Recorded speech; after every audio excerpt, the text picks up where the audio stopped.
Hey there, hi there, ho there, everybody. Mindful Pig here, and this is the Two Tired Dudes podcast. On this episode, we had a special surprise for you guys. We have over 6 different guests willing to share their experience of gaming in the year 2022, and we're kind of just going to recap all the games that we played, but just give our opinions and thoughts on them. There'll be a little bit more conversation too about different subjects, so wide variety of things we'll be talking about. But yeah, I hope you guys enjoy this. This was probably the most fun I ever had on the podcast so far, and it was a lot of work to put together, but it was definitely well worth it in the end. And I hope you guys enjoy it. So Fundead, last week you were saying that you were a little upset that it didn't go the way you wanted to at chat and all that.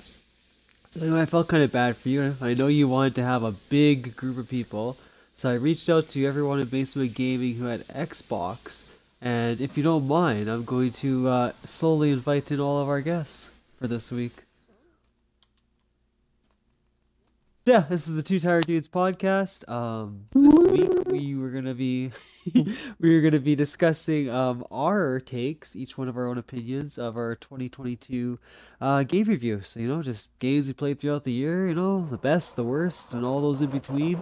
I figured everybody always does current games that just take place, but you never get to hear like someone's personal experience they had throughout the year, right? We've all played more than just newer games. We played a wide variety, I'm sure. So yeah, I'm excited to hear each one of your guys' intakes. Before all that, I think it's good to just go around the table one more time because there's some new voices here today. There's gonna be some older voices here today. So even if you gave your spiel last time, feel free to talk about your streaming schedule, your life, whatever you want to share. And Mom, would you like to kick it off? Sure. I forget what I'm supposed to do. I'm sorry. I've been watching. I've been watching my game try to load, and I'm physically sweating right now. It's at 74, and I'm like, please don't crash, please don't crash. The citizen dying a slow death. Well, I said last time you were on here, right? You kind of talked about your streaming schedule, but things change, right, and all that. So yeah. It's been you get the floor for a bit. Well, it's been a little bit wacky recently because I've been sick off and on. My daughter was sick off and on, and her schedule's a little bit crazy. So I haven't been able to stream as much as I normally would. I normally stream 2 to 3 days a week. I always do at least one Thursday for Throwback Thursday, and I play mostly was Minecraft until my Minecraft world imploded on itself. I think due to my aging Xbox. So I also play Fortnite. I have a voice that tends to relax people, so my goal is to stream late at night in the EST. I'm in the east coast of the states, to just mellow people up before they go to bed. Ultimately, that was always my goal, and to share my builds. That's awesome. Ever, by the way. The best medicine for insomnia. I was gonna say you got better like pretty quick there, Mom. Because was it just yesterday you said you were feeling a little under the weather? It was very, very bad last night. Yes. Yeah. Very bad. Wow. Yeah, it was really bad last night, and I was hoping. I think I just keep catching. This is not like maybe my 100th millionth time of getting COVID, and I think I got it again. Oh my goodness. Yeah. Each time I get it, I can tell I'm getting less symptoms and it's running shorter courses. But this time it was just like 2 straight days of sheer hell, and then I'm okay. It's the strangest thing. It's very strange. So yeah, that sucks. So yeah. So I guess switching on to the other side, Jimmy, why don't you let us know a little bit about yourself? What's changed? All right. Well, I typically try to stream on Thursdays, but I did cancel last week, so I kind of only do Thursdays. I've been trying to sneak in some other days in, but sometimes it's just I'm exhausted after work. But yeah, I'm Jimmy, aka Jimmy the Zombie, and I like to play a variety of games. I'm big horror fan and a big RPG fan, but I like to just play like all kinds of games. So you never know what it'll end up being. It's kind of just like on a whim. Yeah, like today I was so shocked. I was like, Yep. brilliant too. Yep, I love a good co-op game. You know, get like a bunch of buddies and do a bunch of stuff. That's when like the funniest stuff always happens. Is when you're in a group of like 4 people and you're playing a game that just gets all out bonkers. I love it. That's so true though. It always is a good experience with the right people. Oh, one blanket. And then Gabby, if you're okay, do you wanna share anything about yourself? Yeah. Sorry. I've been sick all month too, so. I play about the same amount of games as well, variety. I've just been playing the Corey. The Corey, and then Yeah. oh shoot, what's the one you played before that you were just telling me about too? Oh. Oh, I'm drawing such a blank. I am too, I don't even remember. Yeah, oh yeah. Oh, I hope it'll come back to me. And Sleepy, can you hear us? Is everything good on your end? Yep, I got you. How y'all doing today? Oh, all right. Okay. We were just doing a little roundabout and kind of getting Sure. to know one another. So Sleepy, cause you have a podcast with Peaswad. I do. So I guess whatever you feel comfortable sharing, it's your moment to shine. Why don't you let everyone know about you? Oh yeah, I'm Sleepy Weasel. I hang out. I met Mindfulpig through Peaswad, who we do a conspiracy podcast together. Nothing crazy. We kind of only touch on the fun ones here and there that are they're kind of goofy, and it's more like 2 dudes like doing research an hour before, and then we just kind of laugh at it. And it's like 2 dudes like drinking a beer, just talking about it, and just goofing off about it. You know what I mean? Nothing super serious. We're not trying to convince the world of that certain things are real or not. But besides that, I'm just mid-30s dad, 3 kids, just hanging out. My kids are finally in their teens almost, so it's more time for gaming. So it's just really nice. That's awesome. So, not sure how it happened, but in this segment of the show, I somehow muted my microphone, and for a good 10 minutes, I couldn't figure out why anyone was responding back to me. So, what you're about to tune in on is when I finally realized that I flicked a switch on the back of my headset, and yeah, I ended up unmuting myself. Hope you're enjoying the rest of the show.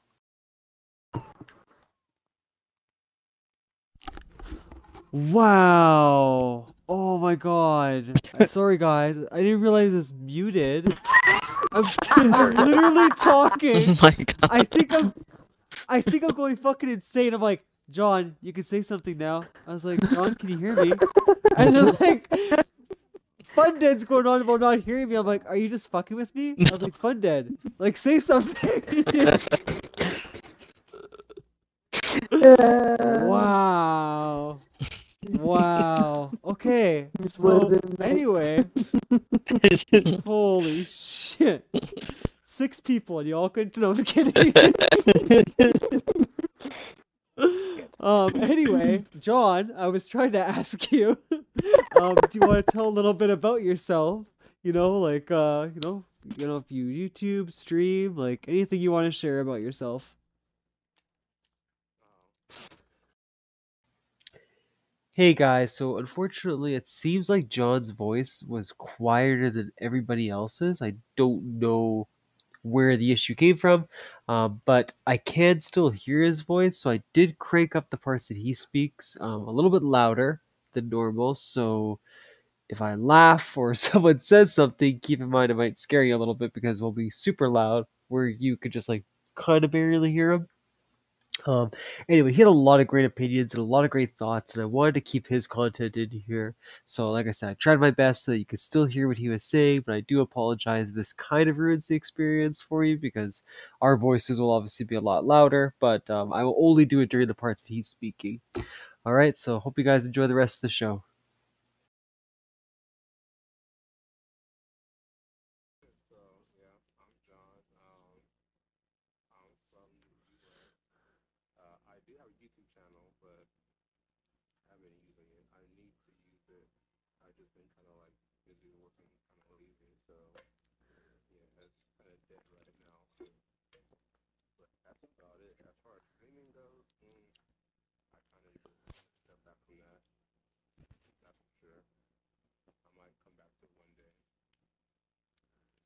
I gotta make another book.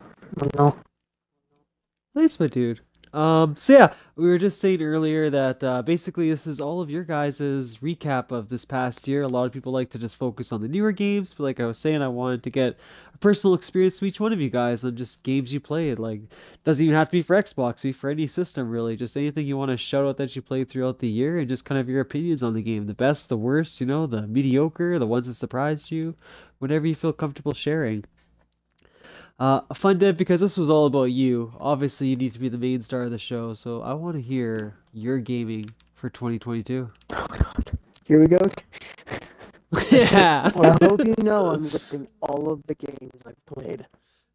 Oh, it's okay. I literally spent like my lunch hour doing. I was like, okay, where's my achievements? So, since I have the app, the Xbox app, I can see what I recently played, right? And I can tell you where it starts and ends for this year. Oh boy, here we go. Dying Light 2, Minecraft, done. Oh no. So far, Accurate. I can Accurate. see 1, 2, 3, 4, 5, 6, 7, 8, 9, 10, 11, 12, 13, 14, 15, 16, 17, 18, 19, 20, 21, 22, 23, 24, 25, 26, 27, 28, 29, 30, 31, 32, 33, 34, 35, 36, 37, 38, 39, 40, 41, 42, 43, 44, 45, 46, 47, and 48. That's a Big lot of 48 games to games. list. That's a lot of games. Oh, yeah. Dang. So, I do want to put a new game out there that I've actually highly enjoyed, and I beat in 11 hours. High on Life. I played that, I binged it for a little bit, I played it until I beat it. Spent 11 hours playing it, like off and on. And the commentary in the game was absolutely hilarious, and I loved it. That's probably the highlight of the year, I would have to say, is probably that game right there. That was really fun. Probably the one I played and I liked it the least was probably Cooking Simulator. I got so into it that whenever I was a waiter this year, I got one of those little books where you write down everybody's like what they want and everything. I flipped those pages over and wrote down the recipes so that I could remember the recipes inside the game. I had about 15 pages. Holy. And at one point, I'm just like, you know what? This is not worth it. So I just quit.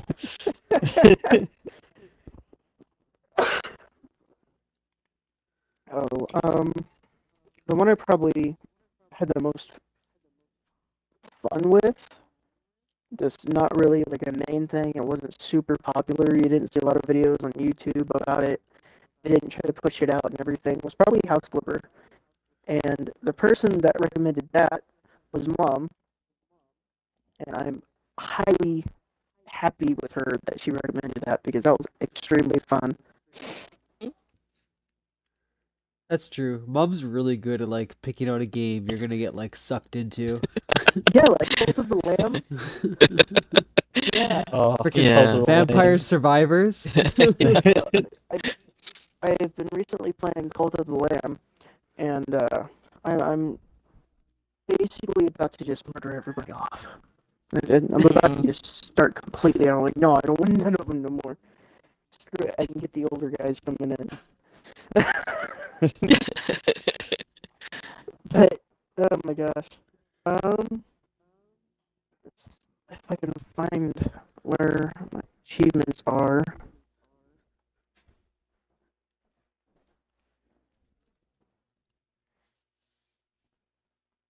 I can't.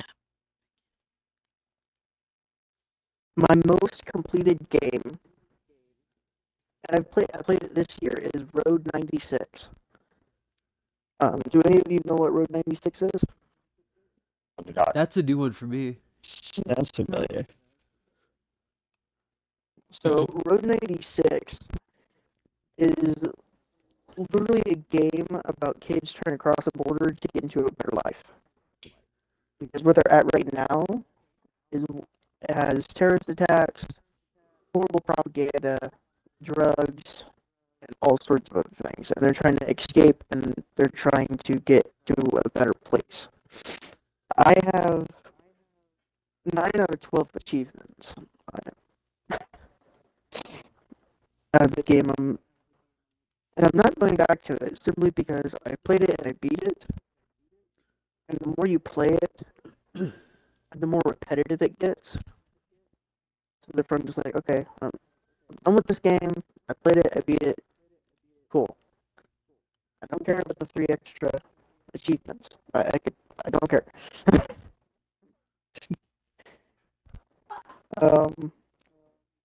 That sounds like a really interesting game, though.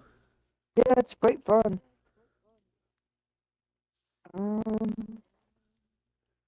Trying to find. You have to mention that the platform game you were playing.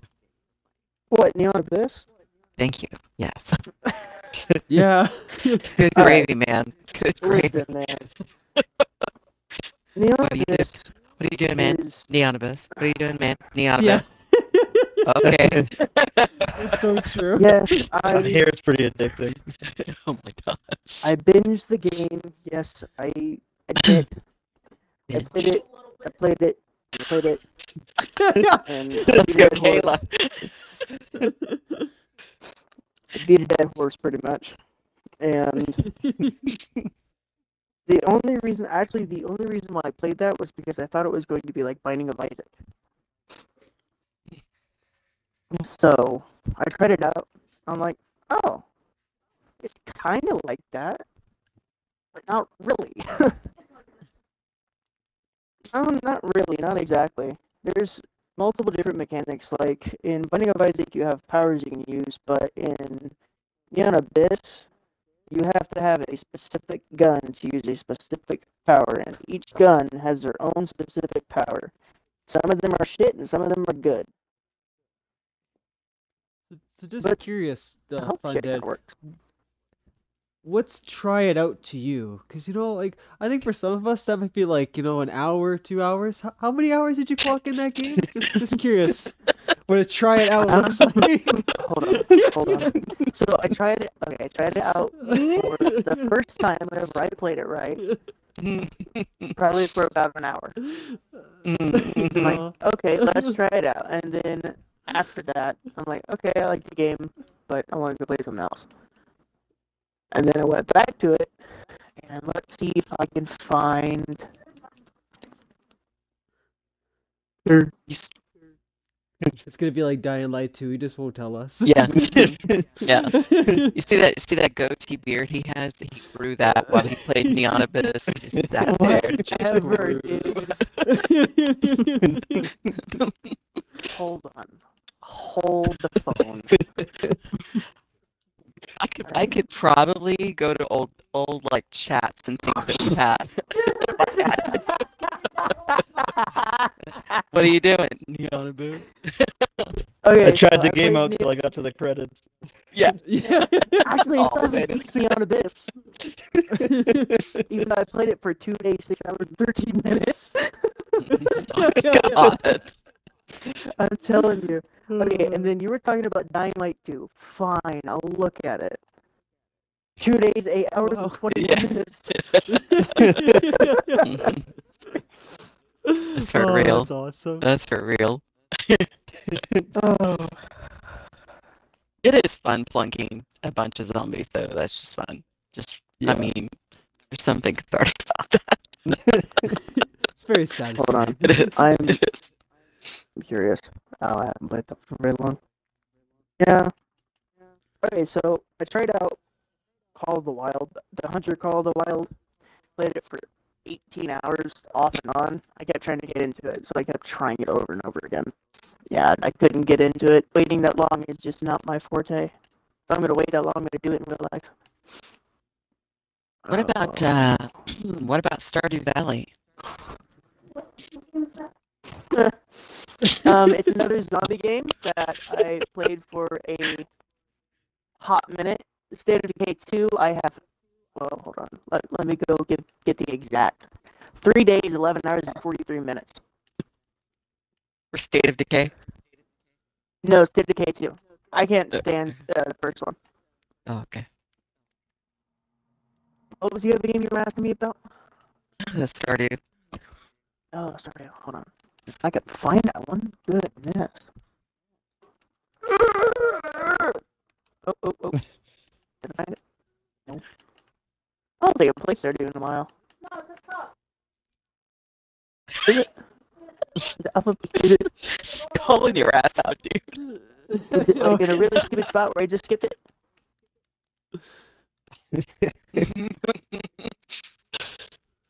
Oh, yep, there it is. It was in a really stupid spot.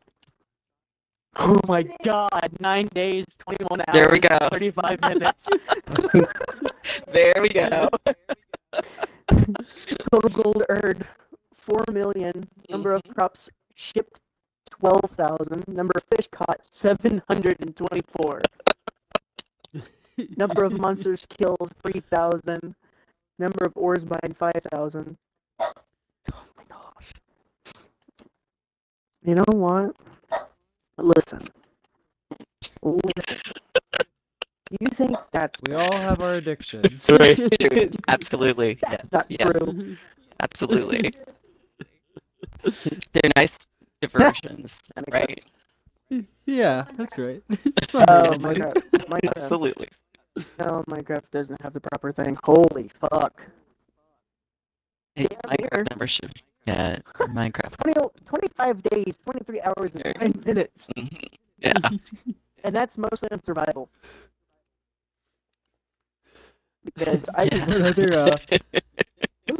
What other shoutouts do you have, buddy? For a game that I recommend trying, if I can find it. Wait, is that top? No, I do not recommend that. Unless you want to blow your brains out. The game is so irritating if you don't know how to use it right. Where the hell did it go, man? This is some bullshit. Ah, there it is. Archvale. Play Archvale. It is so much fun. It's simple, and it a bunch of different little areas in the map where you can go to. It's a 2D top-down look. Super nice. Super nice. I love it. I'm curious. That makes sense. Oh, wait a minute.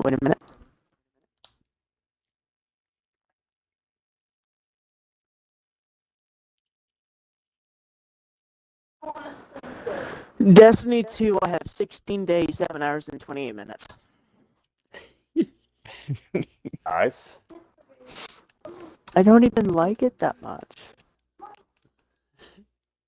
Yeah.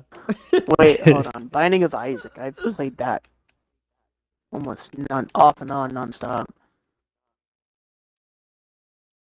That don't seem right. 1 day, 4 hours, and 32 minutes.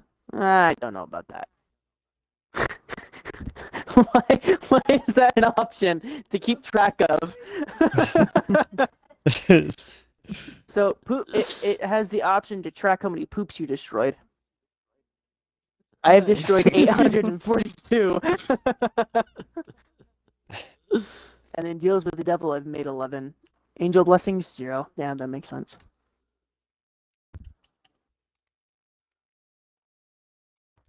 But it's either Archvale or Neon Abyss. 100% Neon Abyss. It's too much fun to just put down. Hey, if you haven't noticed that they took Mortal Shell off of Game Pass, I was going to go back to that and stream it, but apparently it did not want to stay on Game Pass, so I said, alright, fine. Oh, that's one I beat to a dead horse. Oh my god, Hades. Really? One day, 18 hours and 32 minutes. Got 15 out of 49 achievements, even though I beat it. Whatever. And that one won't have my actual time in there either. But who's next? All right. Well, John, I'm gonna I'm kind hide of in the excited to fire hear now. what you've been playing this year. So, want to let us know some of the games you wanted to highlight?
Wow.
my most favorite pirated game was probably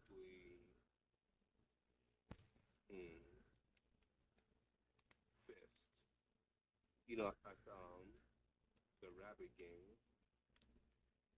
So yeah, that's about it. I mean, I'm pretty sure that whenever whenever Mindful hears somebody playing, he probably saw me playing Apex the most. Cause I mean, well, that's just kind of my go-to game. Whenever I do something, I just say, you know what, I'll play Apex, and then I'll kind of do something else. But yeah, sorry guys, it's kind of boring over here because it's just as far as gaming goes, like I'll play a whole bunch of games and like maybe the span is 2 hours, and after that I'm done gaming for the whole day. I've been I've been I've been kind of stressed out. Well, not stressed out. I've been like burnt out just from like work because this year was tough. Dealing with kids. Yeah, dealing with kids, teenagers, the school district. Just trying to be a regular teacher. Yeah, it's a lot of work. So I've been kind of just having to take more time off, just relaxing. No, I get that, buddy. You're right. Like after like a really long day, right? It's hard to just sit down and even play an hour or whatever. Like you're just so drained at that point, like emotionally and physically. Yeah. So I mean, maybe next year I'll get back into gaming. Yeah. I mean, that's actually I bought a Steam Deck really for that reason. Just because it's like I have a lot more off time next year because I'm gonna have two classes. So I know that I'm gonna have times where I'm just sitting doing nothing. So it's like I'll just take my Steam Deck and play it at work. I mean, I'm off anyway. I'm off the clock at that point. So it's like I'll just do that. This thing, I think I bought it when it came out. Actually, yeah. So I've been playing it for a little bit. I've been using that. Mainly emulators. Like I've been playing a lot of PS2 games and PS3 games on my Steam Deck. So Nice. really, that really kind of helped me, decompress from work a little bit. So hopefully that little handheld, will kind of bring me back to like just full time gaming. Yeah, and like I was gonna say with Apex too, like I totally get how you feel. Like there are just some games out there, right? I'm sure we all have our one that we're just constantly addicted to. Like for me, it's Gems. I'm always going back to Gems. Anyone else that watches might go like, "Man, this is the most boring game I've ever seen," right? But to me, I'm like, "No, man, this is it. This is my game right now." And yeah, like it's just I don't know. There's something about a certain game that'll just click with you, right? You're stuck with it. Worms. Hazy chick, worms. Absolutely for me, Worms. I love those games with a passion. um. Sleepy, if you're still here, my friend, Yeah. I'd love to hear what your game review is for the year. Well, you obviously know me through Peas, so Peas and I have played a lot of similar games throughout the last couple of years we've known each other. And the big game that I play all the time that I've been playing for since 2018 for about 4 years is Battlefield 5. Like I said, I've been playing it since launch. When you messaged me, I was playing it then. This evening, I think I have about 4,000 hours in it over the last 4 years. So it's been pretty much that is what I've been playing. But earlier this year, we had games like Elden Ring come out. Let me get to my screen here, like my home screen, so I have a little better idea of some of the random stuff I was playing. For the beginning of the year, Elden Ring came out, and for me, games like Elden Ring, I've never really been interested in them. Because they seem very difficult. The building of a character, I've never had a feel for that stuff. But I played that game. I didn't get very far. I never even beat the thing. But just the exploring of it was incredible. I don't know if anybody in here played it, but it was just so much I fun. definitely Just played that. it. Oh my God, man! Like it was so much. I was such like I'd be going to Caelid. Like I don't belong in Caelid. Everything's one shot me. But it was so much fun just to run around and look at all the weird stuff everywhere. And like and then I got into I think it's Laria or something. I don't know where there's wizards and stuff shooting at you. It was just a Yeah, very Liurnia. interesting. Yeah, it was just a very interesting game for me. Um, I did get bored of that, and I kind of put that to the side. a couple of older games that came out because I just play on Xbox. I don't play on anything else. Um, they remastered Sonic the Hedgehog from the Sega Genesis, and I was born in '85, so a lot of my childhood growing up in the '90s, I played a lot of Sonic the Hedgehog. It was my favorite game as a kid. So I got that, and I think I beat each one of them probably 10 times since I got it over the summer. I spent a lot of time doing that. But then I'd always just go back to Battlefield 5, play something a little bit, then Battlefield 5. But about about August of this year, something horrible happened, and it was like a switch. It clicks, yeah, switch click. Like I couldn't even play Battlefield. I got so tired of it.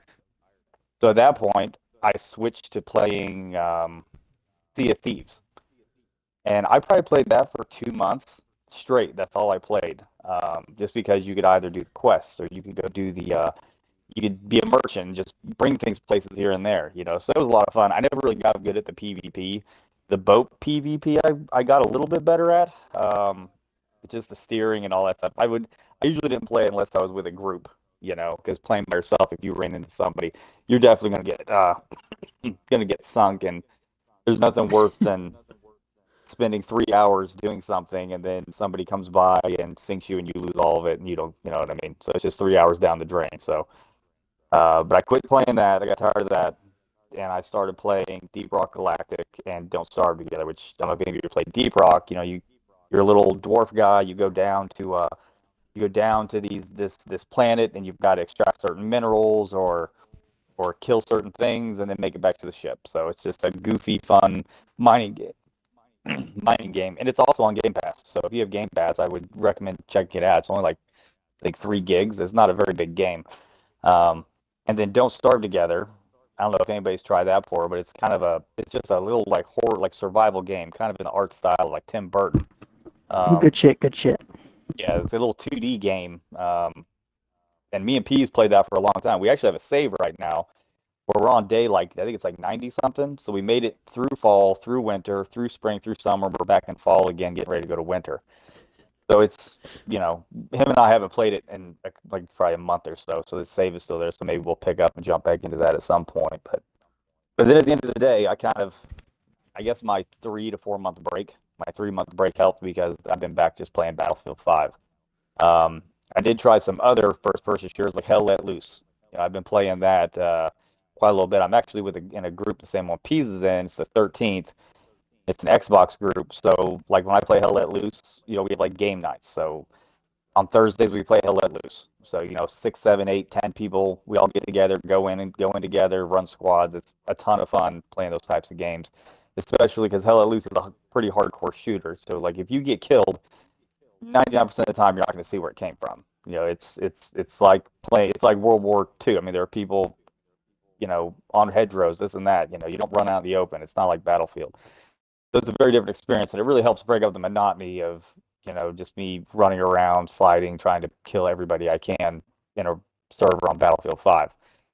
I did try Call of Duty Modern Warfare 2 when it came out. I played it for a little bit. I kind of got tired of it. The skill-based matchmaking is a pain because you do good for a few rounds, and then they toss you into oblivion where you don't belong with incredibly good players. And then you got to endure that's that what I was playing. Yeah, you I got know to exactly endure. what the hell you're talking about. You got to endure that for a game or two before it realizes, this guy sucks, and they throw you back down. And then you just repeat that process over and over again. So I kind of got tired of that. Peaswad's been playing a ton of the DMZ mode, that little extraction type game they have. So I've been trying to get him to come play other stuff with me, but that's all Mr. Peaswad wants to play. And I've hopped in with him here and there, but he's living in the DMZ right now and not really doing much else. So I'm just looking here. What else? As far as like going back there, I heard the other guy mention Tony Hawk. So I did get the Tony Hawk 1 and 2 remastered for Xbox, but they might as well have just sold me Warehouse because that's literally all I play. I think that's the only level I play on that entire game. That's awesome. I don't know how many hours I put into it, but they could have sold me the one level because I just run the It's same true. line on that thing, just trying to get a good high score over and over and over again. I hadn't even played anything else. I think I played this next level school once, and I was just like, nah, this isn't what I spent $50 for. I spent it for this to play this one thing over and over. Yeah, but besides that, listening to Fun, it sounds like he plays a lot of Game Pass games. I downloaded Quake the other day and was running through that because I haven't played that since I was a kid. Back in the mid to late '90s, probably late '90s, I guess I would say. But that's been fun. I didn't. I was playing it for 4 or 5 hours the other day. And I got bored with it, put it aside, and because it's been with the holidays and stuff, being at home, being with the kids. Um, it's been really nice having free time and stuff like that. Cause especially with my work, I take a lot of time off at the end of the year. So this last 2 weeks has been a lot of gaming. Hanging out with my son. My son's a big gamer too, but he plays on PS5. So he doesn't play Xbox. Occasionally, I'll get him to hook up the other Xbox we have, the Series S. The Xbox One S, and play some games with me, but it's very few and far between. He says he doesn't like the controller, and he says Battlefield's too hard, so he won't really play it with me. But what else is there? I think that's about it. I just been hanging out, playing. It was actually nice to get away from Battlefield a little bit this year and take a look at some different games. And I will say this to close my part. The only reason that I switched and was playing all these different games is at the end of last year, Battlefield 2042 came out, and I was extremely excited for it. And then I got it. I put about 100 hours into it, and I uninstalled it from my freaking Xbox. So that was my plan, was to move from Battlefield 5 to this great new Battlefield game. And it's literally the worst Battlefield game I've ever played. I can't stand playing it. So we got to venture out and try all these new things. And I'm actually glad it happened because I got to play a lot of different games. I met a lot of new people playing these games and stuff. So it was actually for the best. It was for the best. Yeah, I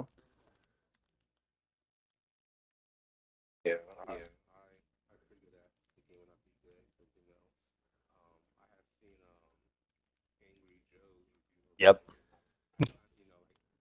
I figured that since it was by EA, I know who to go to for all the EA reviews because it's almost like every time a game comes out. Same. So do I. All 2042 had to do was take the movement and gunplay from Battlefield 5 and then make an updated version and drop it in an updated version of Battlefield 4. That's all they had to do. Just do that. But I think the thing that kills it for me the most is specialists. It makes no sense. It's never been in any Battlefield game. So now trying to play it, I got people wingsuiting everywhere, using their wall hack abilities, using all this stuff that doesn't make any sense to be in this game. And I just got very tired of it very quick. I'm actually upset I put 100 hours of my time into it before I decided to go back to Battlefield 5. So yeah. So and Angry Joe's review was spot on. I don't know if you played it, John, but it was so broken upon release. It was almost unplayable. But I tried. I literally took a week off of work when it released. I was gonna grind it for a week, and it barely worked. It was good riddance to it. Hopefully the next one's better. Yeah, I played the beta and it wasn't bad, but it's that rocket. I call it the rocket ship map. It's Mm-hmm. a lot of people just sniping I was just running I was doing maybe 3 minutes straight, no shooting. Why am I doing all this running just to get shot at? Yeah. Battlefield 4. I'm Battlefield 4, that game was pretty much they could have just made Battlefield 4 22 and be done with it because that's the only Yeah. game that Could have been perfect. Yeah. Keep that. And so I said I'm with the 2042 game. I know Portal came out was a big deal. But what the I wasn't even that excited about it. There's 4 maps in there and some guns, but I don't know. That wasn't even enough to hold my attention. So like you said, it's just hey, unless you want to use vehicles, because I'm not a big vehicle guy. I don't use tanks. I don't use stuff like that in Battlefield games. I'm an infantry guy. In 2042, like, you have to use vehicles. I don't want to use vehicles because you get blown up in them. You know, I don't like being in them. You know, so you have to use them. If you don't use them, you're just going to run and you're just, like you said, you're going to get sniped. So not the most ideal way to spend like an evening. I will be right back. I'm so sorry. I've got an ER. I'll be right back. No worries.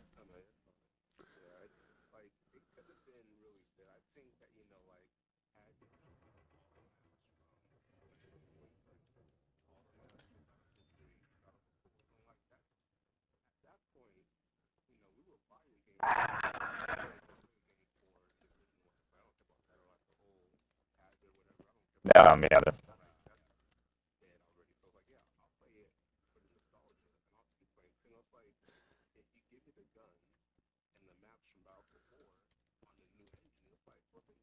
yeah.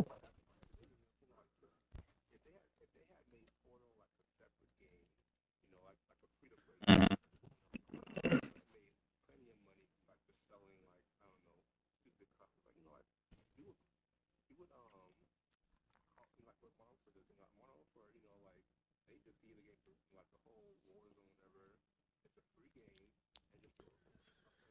Yeah.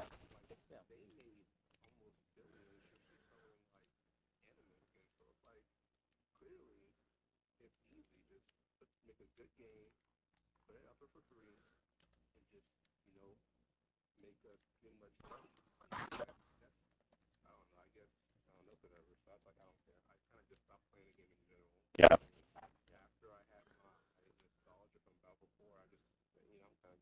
Mm-hmm.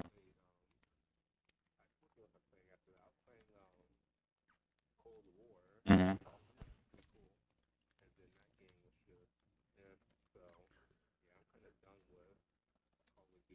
Mm-hmm.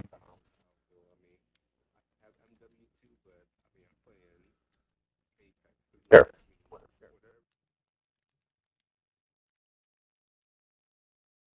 Yeah, please. I completely agree.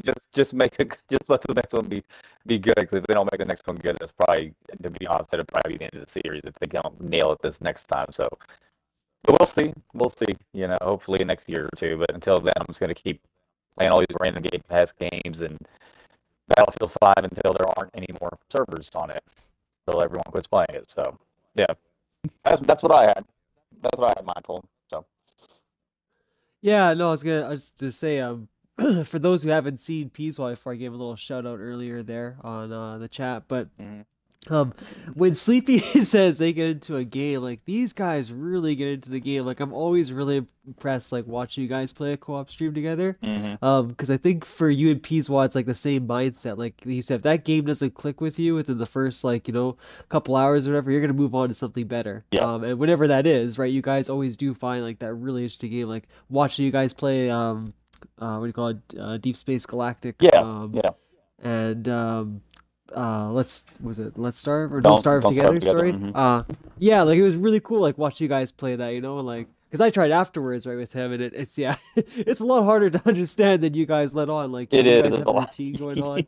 We have an entire routine when we play. Like, I try to play with, like, my brother got it, and he never played before. He's like wandering off at night. I'm like, dude, stop! I was like, you gotta do this. We do a line. It's like there's certain things we do, but that's just the way we do it. My brother likes to run around, and people like to explore and attract wildlife that I don't want to deal with, because we have a formula on what we do. And excuse me. And sometimes it works, sometimes it doesn't. But yeah, he would, maybe me and him will stream together again if he would escape the DMZ one of these days. So. And then I guess the last thing I was gonna ask you is, because I was always curious, because I heard Peaswad's opinion on why he like stuck with Battlefield 5, why he loves it so much. But like, what is it for you, Sleepy? Like, what is it that you like so much about that game? I've just been playing it so long, and I got to a certain skill level on it. I'm maxed ranked the game, and the big thing for me of that game, man, is the movement and the movement, the slide mechanics and stuff. Because if you can learn to use the movement, it is such an advantage over people who don't know how to slide around and backslide and all these other things. And on top of that, the gunplay. Every single gun in that game feels different. Like, they feel unique. Like 2042, the gunplay is not bad, but all the guns feel kind of the same. But in 2042, if you have a Type 100, if you're playing meta class, it feels wildly different than a Tommy gun or a ZK. going to the assault class. They got guns that shoot faster, a little bit better range, and some that are slower. But it just feels every gun feels different. Like it just feels unique, and you have to alter your play style depending on what gun you have, which is really cool. I never felt that way in 2042. It didn't matter what gun I was using, I could pretty much do the same thing. On top of that, just they had plenty of maps. They had the bigger maps, the smaller maps separated. So depending on what I'm in the mood for, if I want to just run and gun on smaller maps, I can. If I want to go and deal with vehicles and on bigger maps, I can. It just for me, it stuck with me. I think that's what it is. And then obviously, if you're if you're decent at a game, you're gonna want to play it.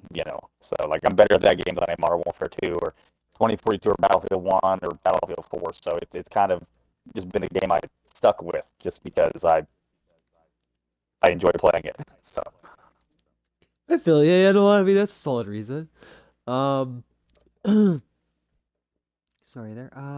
Jimmy, you're next on the list, buddy. Let's hear your video game review. All right. Well, this has been quite the year for me. I'm obviously not going to list everything because I play a lot of games.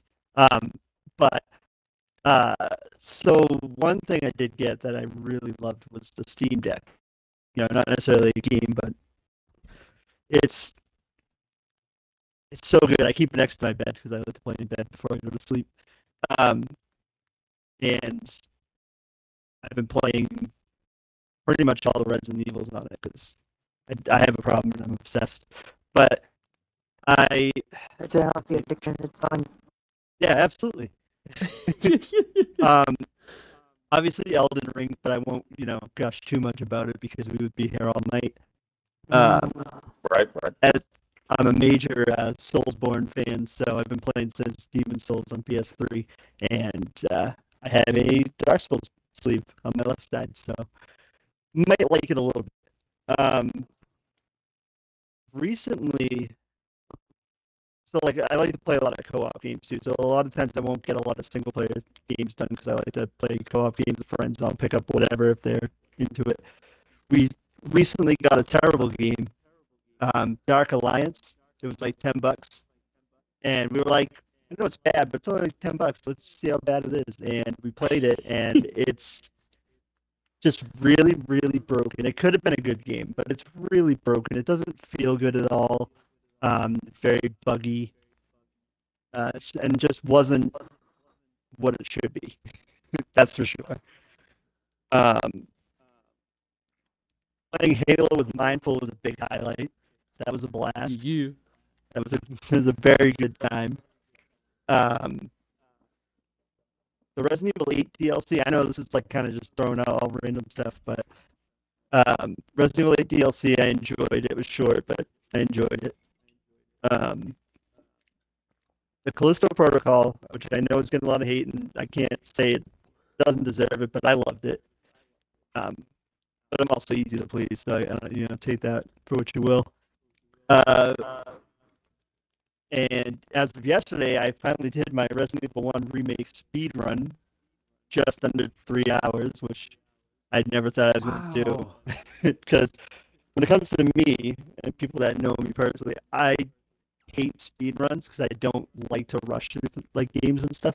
I typically when I play through, I like to soak in everything, and I just like to, enjoy it. Also, like every time I have to do a speed run, I get like this crazy anxiety. So, I get towards the end, and I'm sitting there say like, "There's no way this is happening. Like, there's no way." And like finish it up. It was like literally like 2 minutes under 3 hours when I finished it.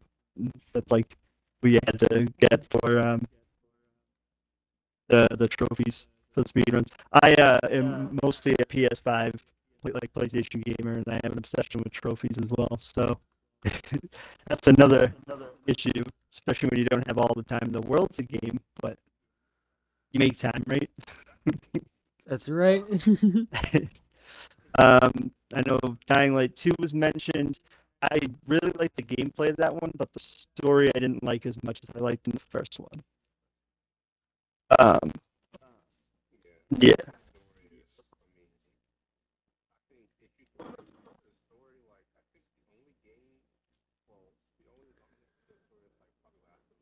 Yeah.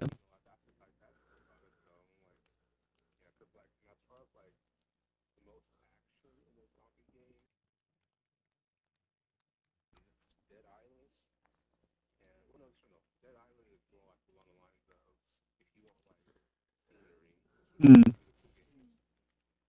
If you want action, like yeah, Dying Light has probably the most action.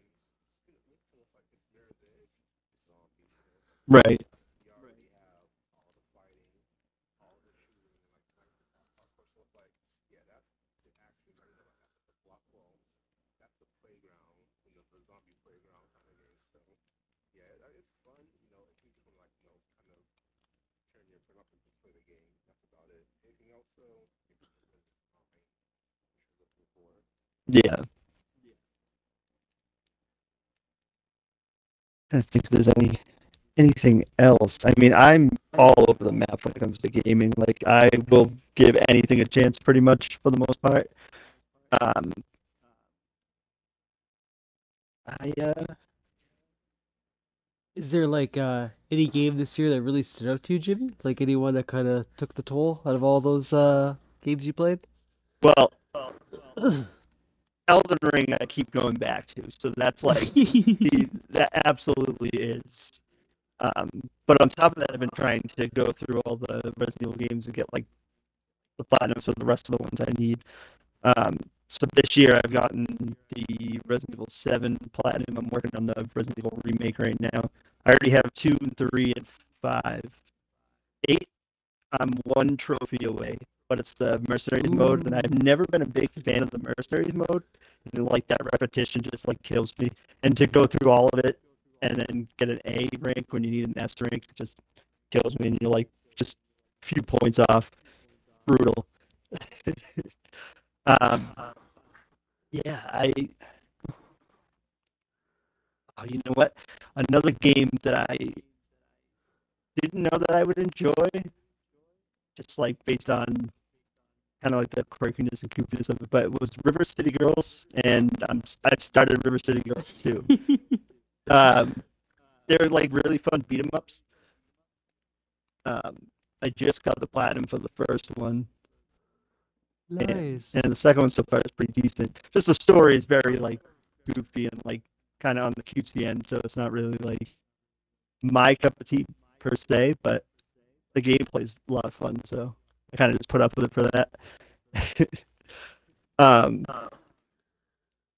yeah, I've gone back to a lot of the other Souls games too, because like every year someone undoubtedly starts one, and I'm like, I'm ready. Just let me jump in. So like this year was Dark Souls 2. Played that quite a bit with a couple buddies. Um, started Dark Souls 3 with um, with Kelsey, who is the one that usually streams with me. Um, and I love the combat in that game. It's so much fun. And no, Demon Souls was last year. See, the older you get, you start, everything starts to just merge together, and you just forget what happened what year. You know, um, my brain still thinks Resident Evil Village came out this year, even though it came out last year.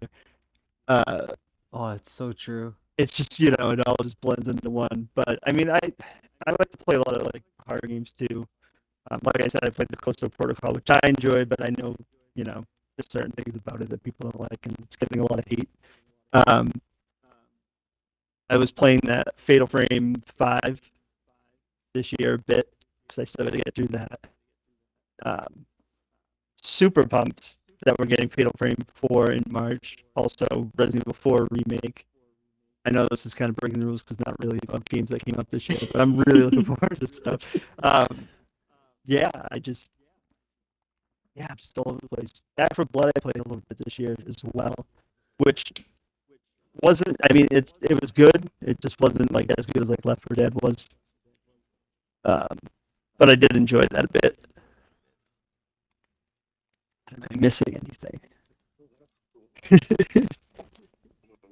I'm sorry. I was trying to, like kind of mention out, well, trying to hold back on him. And I was talking about how a friend of mine mentioned that game, the Dungeon, the Dark Alliance game. Yeah, He's a big MCP fan. I'm like, like he was like, I mean, it looked pretty cool for the trailer. Like the beta was pretty cool, but it's like, yeah, when the game which was fair. And I'm like, that's the second time that and I'm like, it's just like how Warhammer, where they give people these like make like they can't really make just a solid RPG game.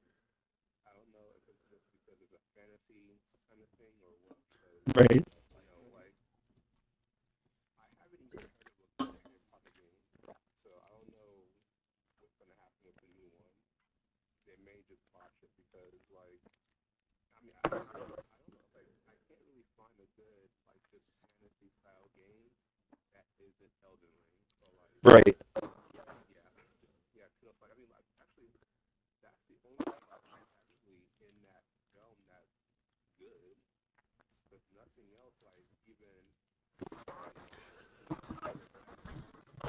average or it's like a good battle royale war zone type game that just kind of came out just to make some money and then leave. So yeah, I'm like I figured that it would be another one of those one and done games, and so I'm kind of game. I think I might pass on that. I mean, I like I do like Harry Potter, but I don't think that it's gonna be a good game. I think it's just gonna like kind of be there and then out of nowhere. But Yeah. that's cool game. Then back to Other Ring. It's like if you want really good fantasy like games, yeah. I mean, Elden Ring and like Dark Souls Yep. are like your go-to. But something else comes through. It's gonna be those two games. Which, I mean, I don't. I mean, I like Souls games too. Like my favorite Souls game of all time, which I stand by, is Bloodborne because that's the only game where. Well, sorry, I like the Victorian era style games. Yeah. Like Van Helsing. I like Victor Ran. Like those kind of games. It's like Bloodborne. That's the guy.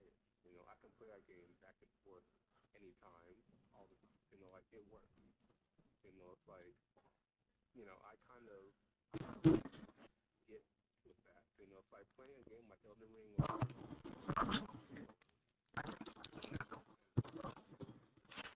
Yeah.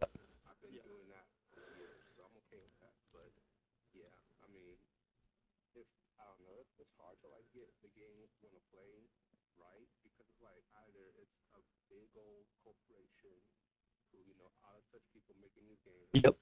or it's like people who want to just make money and just put out here sell websites so someone else who's competent does it. But it's like I don't know, it's like the indie get like all these indie devs are making really good games, and it's like they're making all these not to offend I don't want to do that, but like they're making Yeah. games like Vampire Survivors, great game, but I mean it ain't no Elden Right. Ring. Right. It's a great game, but it ain't no Bloodborne. So it's like we really us fans we can't That just Don't be reminded me. laughing, John, because I literally pictured like that being Vampire Survivors advertisement. Vampire Survivors. It ain't no Elden Ring. That's great. it's a great game. I could played that game for almost a whole day. So clearly it works. Oh yeah. Right. It's simple, easy. It's just a quick Game Pass quest done. Exactly. Exactly. That just reminded me that the another big disappointment was that Saints Row game that came out. Oh yeah. Eh? Oh, I was ready for like a goofy, game kind of like that, just like, to enjoy whatever. But when I got it, like I tried to like it, and then as I was going on, it just got worse and worse, and I was like, I can't. I didn't even finish it. It was just that bad. I deleted it. I was like, damn, I got my money, bastards. But To be honest, I would have bought the game. I was like, I don't know. The gameplay it looks like it looks like a beta game still. yeah. So I got a PC, so why don't I go over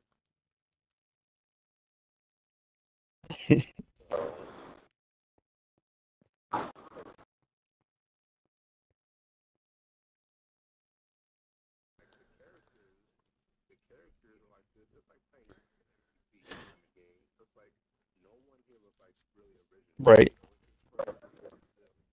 I was just playing a game.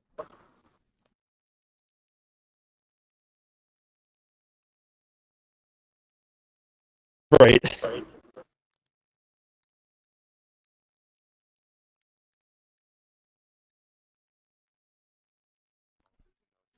Back and forth bickering, all that, preppy. Yes. I don't like this, all that, the wimpy Yeah.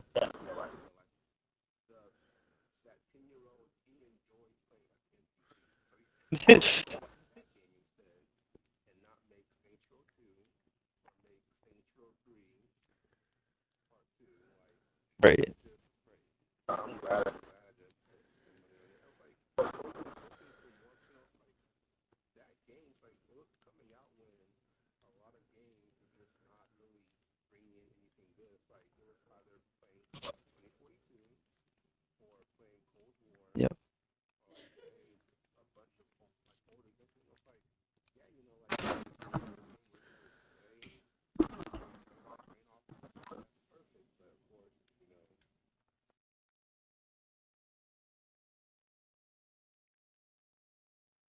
Thinking about this year, right? Which Which one one? are we talking about?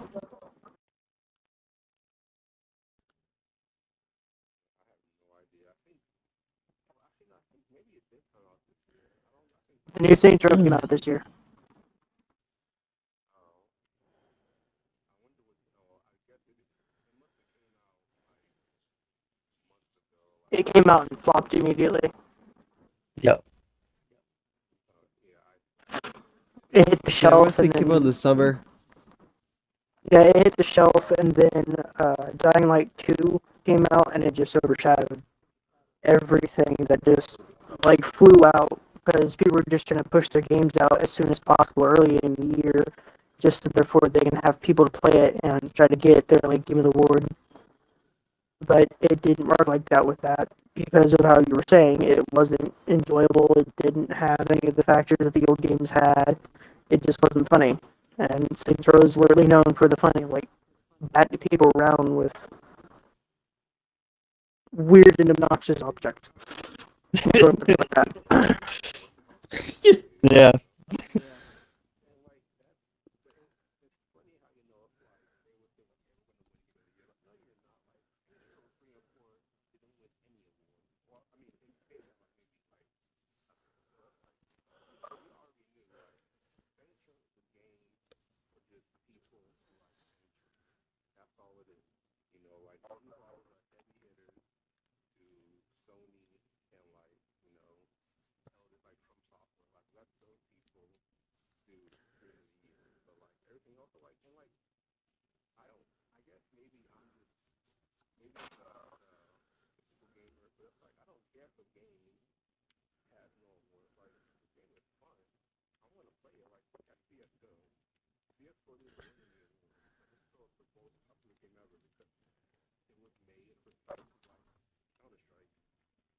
Game came out, we played it, we loved it, and we still love it. Like that game's probably like one of my dogs. So clearly, what they had going on was right. They're like, this, if you really want to put the game out, I think like if you put that game maybe about another year, then they'd be okay.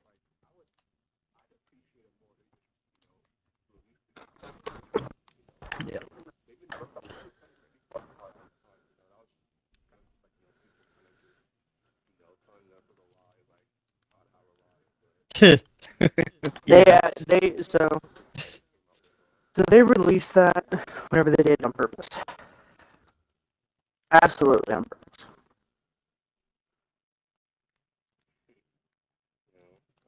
first one. Yep.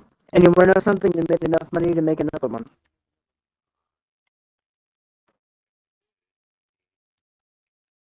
To be fair, I bought the game day one, and it's like the game looked great. It's like it's been almost years since I saw the trailer. It's like so when this game comes out, I'm gonna get it. And then out of nowhere, it never came out.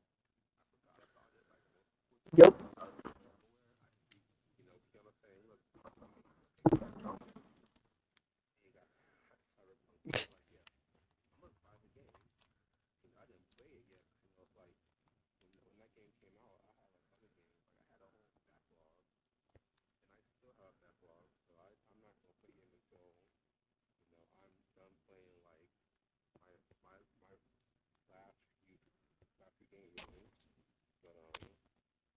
guess if they did their own property, I guess maybe they figured that the game will sell. But yeah, I think that Well, it wasn't the okay. So it wasn't the developers that wanted to go out because they wanted to hold back, and they kept fighting the actual people that kept pushing, trying to push the game out. But then they just finally get up and said, you know what, fuck it, here, have a shitty game. And then the developers pushed it out and said, all right, here you go.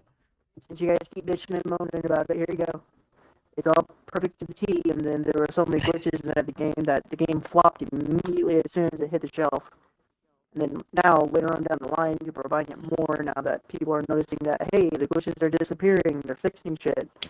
But why didn't they do this in the beginning? Why did it take so I long think the to do animated this? series helped it too, right?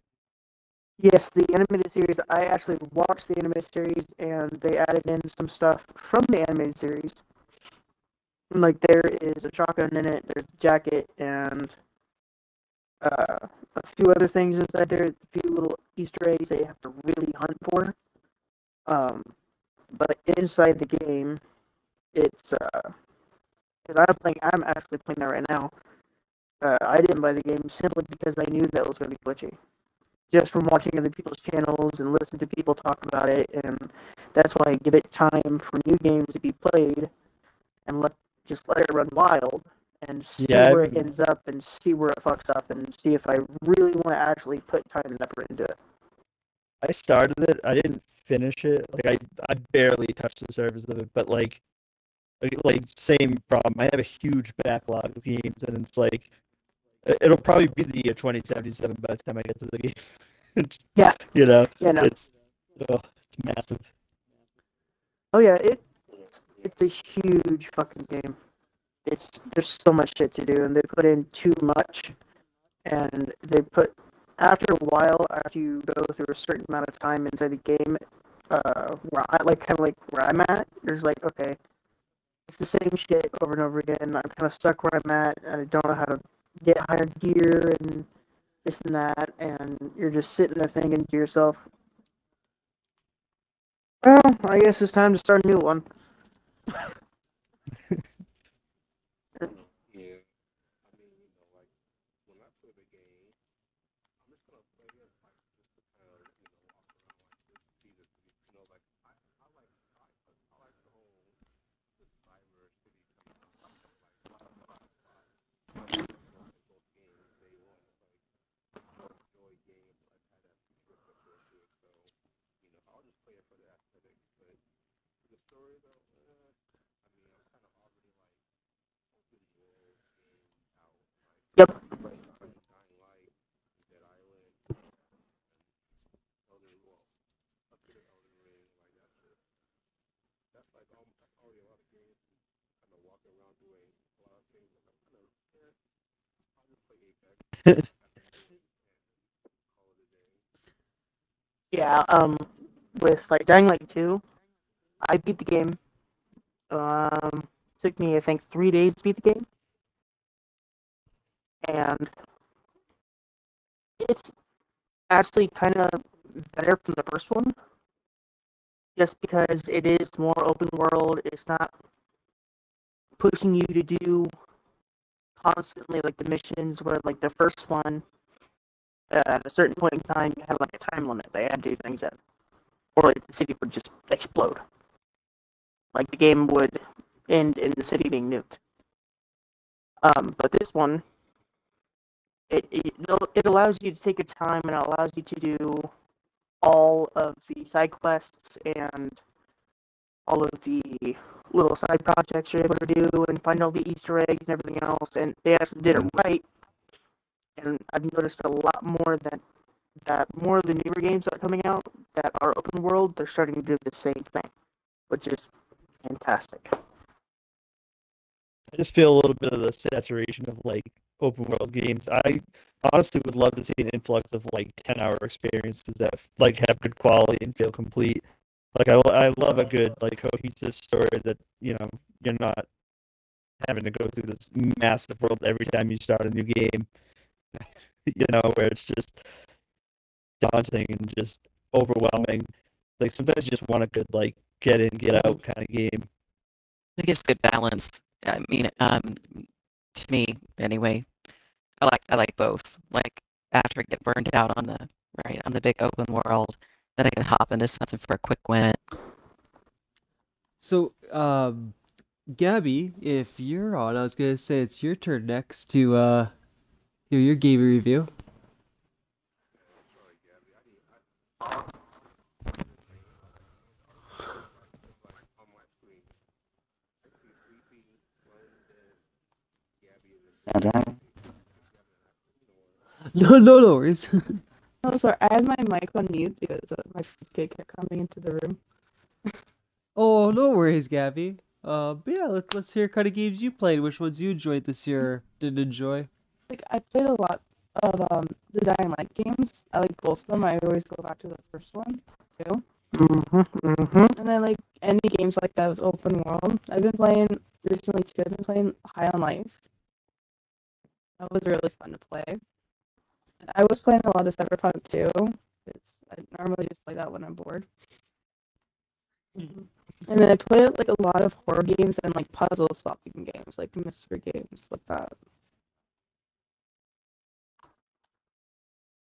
So which one stood out to you this year, Gabby? Like which one has been your favorite? So far, I think the Quarry that was in far the best favorite one I played this year because Really, the one you just played? yeah, Nice. because I can go back and like save people and stuff like that, and go back in different modes. I think. I still gotta pick that game up. I've been dying to get that. Yeah. Really, and I like horror games a lot, and so I've been playing that. And I recently also completed like the DLC for RE Village. That was fun too, but it was a little too short, I thought. Yeah. Yeah, it's like 2.5 hours. Yeah, but there was more to it. I agree. Yeah, that one did pretty well, eh? Resident Evil 8. Yeah. Was that all you had to shout out, Gabby? Uh, I've been mostly just been playing those games, really. I tried to play Elden Ring, but I just couldn't get into it. I'm not. Yeah, what was it you were saying that kind of like turned you off about Elden Ring? It was just I always had a hard time playing those type of games. Like I played Bloodborne on PlayStation, and I only got up to like the 6th area, and then gave up.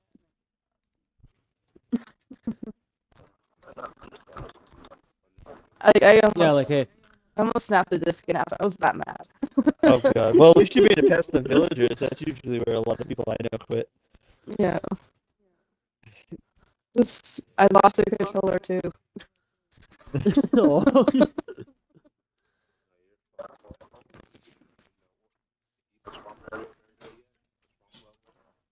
Which one?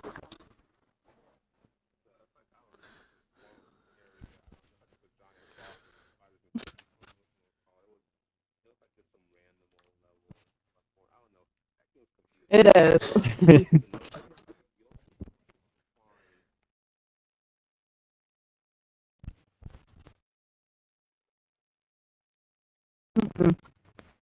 That was my problem too. I kept going in circles half the time. Yeah, Bloodborne was awesome though. I got to platinum in it. Not to brag. Just...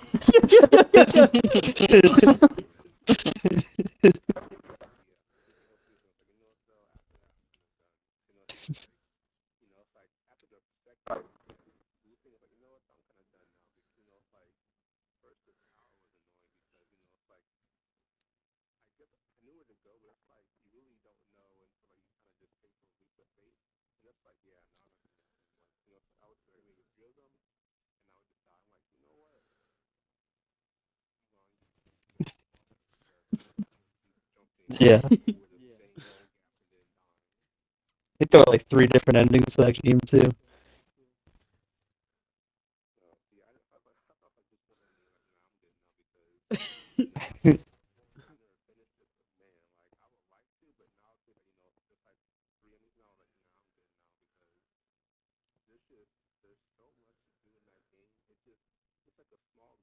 Yep.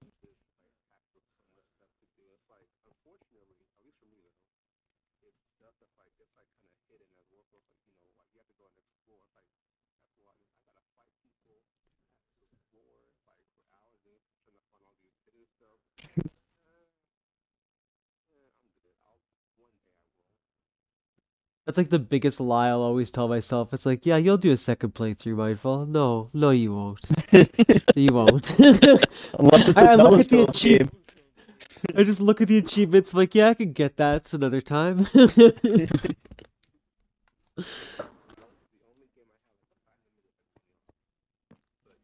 Nice.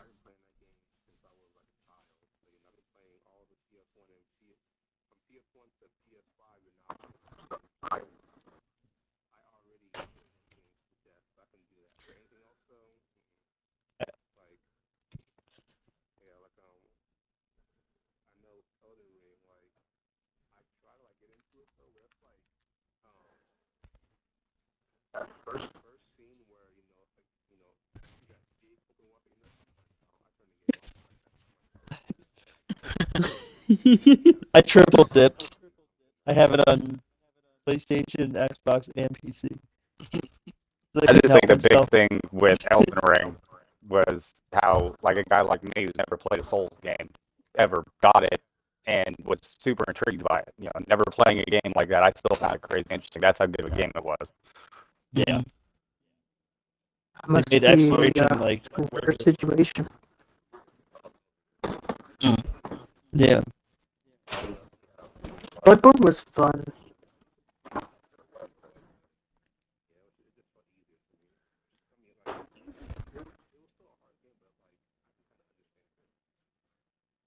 I think the sorry.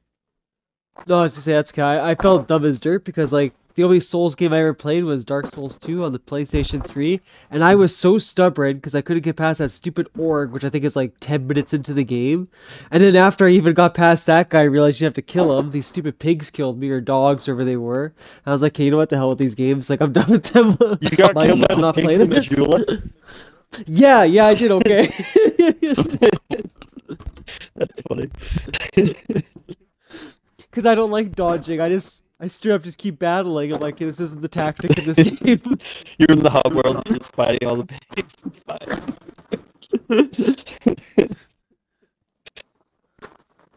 It goes Dark Souls 1, Elden Ring, Bloodborne, Dark Souls 2, and then Dark Souls 3 was just a hogwash. It was so easy. Like even for beginners that just got into the game, I recommend doing Dark Souls 3 first, just so you can get the grasp of it. And then if you feel brave enough, just go straight to Elden Ring.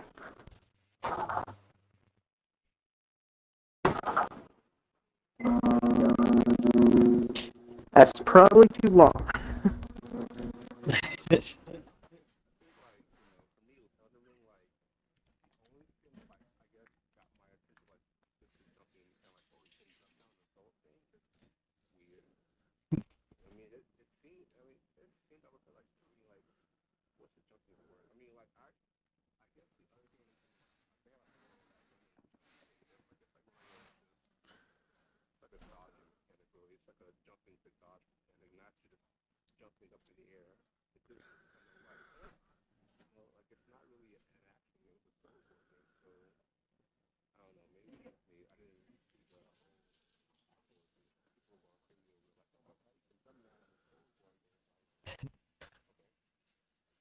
I know it's a weird thing to be excited about, but like when you've been playing the Soulsborne games, it just I don't know. It's just like something to be like, oh my god, that's crazy. This thing that every other game has, we finally have in our Souls game, and to be celebrated. But I feel like Elden Ring, for me personally, I think it was probably the more beginner-friendly game than the other one, just because it is so open and it kind of lets you, if you're struggling in the area, you're not stuck like in that area. You know what I mean? You'll be able to just like, oh, okay, I'll go venture out here, maybe grind a little bit, and then come back to this. Whereas a lot of times in the other one, I mean, you can still grind and whatnot, except for Dark Souls 2, where you can kill the enemies 10 times and then they don't spawn anymore unless you use a bonfire setting. But that's neither here nor there. But yeah, I just feel like I don't hate Dark Souls 2. It's just the worst Dark Souls, but it's a great game. It's yeah, I just feel like with that openness of Elden Ring, it kind of is a little more helpful for people just starting out in the Souls game. I was gonna say, to switch it over one more time, your mom, I see you're back on again. I am very curious about your gaming for this year because, like I was saying to earlier, right, you always find these like hidden gems, and it just, you don't expect you to play them, and it's like, oh, she's really good at it, actually. So yeah, just really curious what you've been up to this year. So, I was looking at my stats through. I only play on Xbox, and I was looking through the stats like Fundead was on his through the mobile app, and I could see what I played the most of. And of course, it's for this year it's Stardew Valley. I did a ridiculous amount of time in Stardew Valley. So That many was good memories. yeah, this is very very fun. I need to pick back up because um I have Now it goals comes to that I here, I won't be able to talk to you for years. but I played a lot of Stardew Valley and I played a lot of Minecraft as well until my game kind of crashed, to be honest. And I got the dickens scared out of me because I thought I was going to lose it, and I have quite a bit of time in that and a lot of streaming done in that as well. Um, my favorite, that would be, for me, that's almost pushing it. It's like, I had my achievements up, and then of course I moved them. Let me filter this really quickly and see. They go poof. I know, for real. Oh, also, if yeah, you don't so share the game that you were recently playing and you keep telling me about that you enjoy, I'm gonna fight you. okay, so I always recommend, like, I always give every game a shot, and I did give Elden Ring a shot. I did want to piggyback on Oh, that wow. conversation really quickly. My son is a massive gamer. I stuck a controller in his hand probably when he was too small to have one in his hand, but I did it anyway. At 5 years old, and we both played through the Zelda games on 64 together. So that's how old he is. He and I have played games off and on together ever since. And he is a massive Souls fan, has played every single Souls game. And I think he did say that 2 was the absolute ugh on the bottom of his shoe. He just couldn't with it. I remember him. I will never forget this. I'm down, so he's upstairs, I'm downstairs. This was not that long ago. Maybe just a few years ago. He was stomped downstairs. He was like, I know you're streaming. I don't know what the limit is on cursing because I want to watch. We're very, very.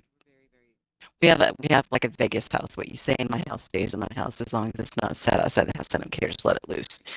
And it was like Jose Matt first convinced me to buy that piece of shit Dark Souls 2, and I was like, well, excuse me. Like this came out of nowhere, and you have to know my son is very introverted, pretty quiet, very mellow kid. This come rolling out of his mouth. I was like, what is happening? He's like, he talked me into buying this thing. I knew the fucking thing was a piece of he was carrying on about it. Because that is his cup of tea. He was raised on kind of like Zelda. He had his own PlayStation upstairs plus an Xbox. He likes long-winded story, open, type gaming, right? Big open world gaming. Loves puzzles, loves solving. So when Bloodborne hit, he brought the PS4 downstairs and said, "You're gonna watch me play through this." So I sat beside him as he's played through a lot of these games, God of War, shoot, not all the Assassin's Creed, some of the Assassin's Creed series. He didn't like all of them, so, but yeah, he was a massive Bloodborne, and he played through Elden Ring, and I knew it was a good game, but I heard shrieking coming out. I heard some ungodly sound come down my staircase, and I was like, "Oh, finally a challenge! All right, let's go!" Because over the years, as a mom, I've put a lot of money into games to have him turn them around in a couple of days.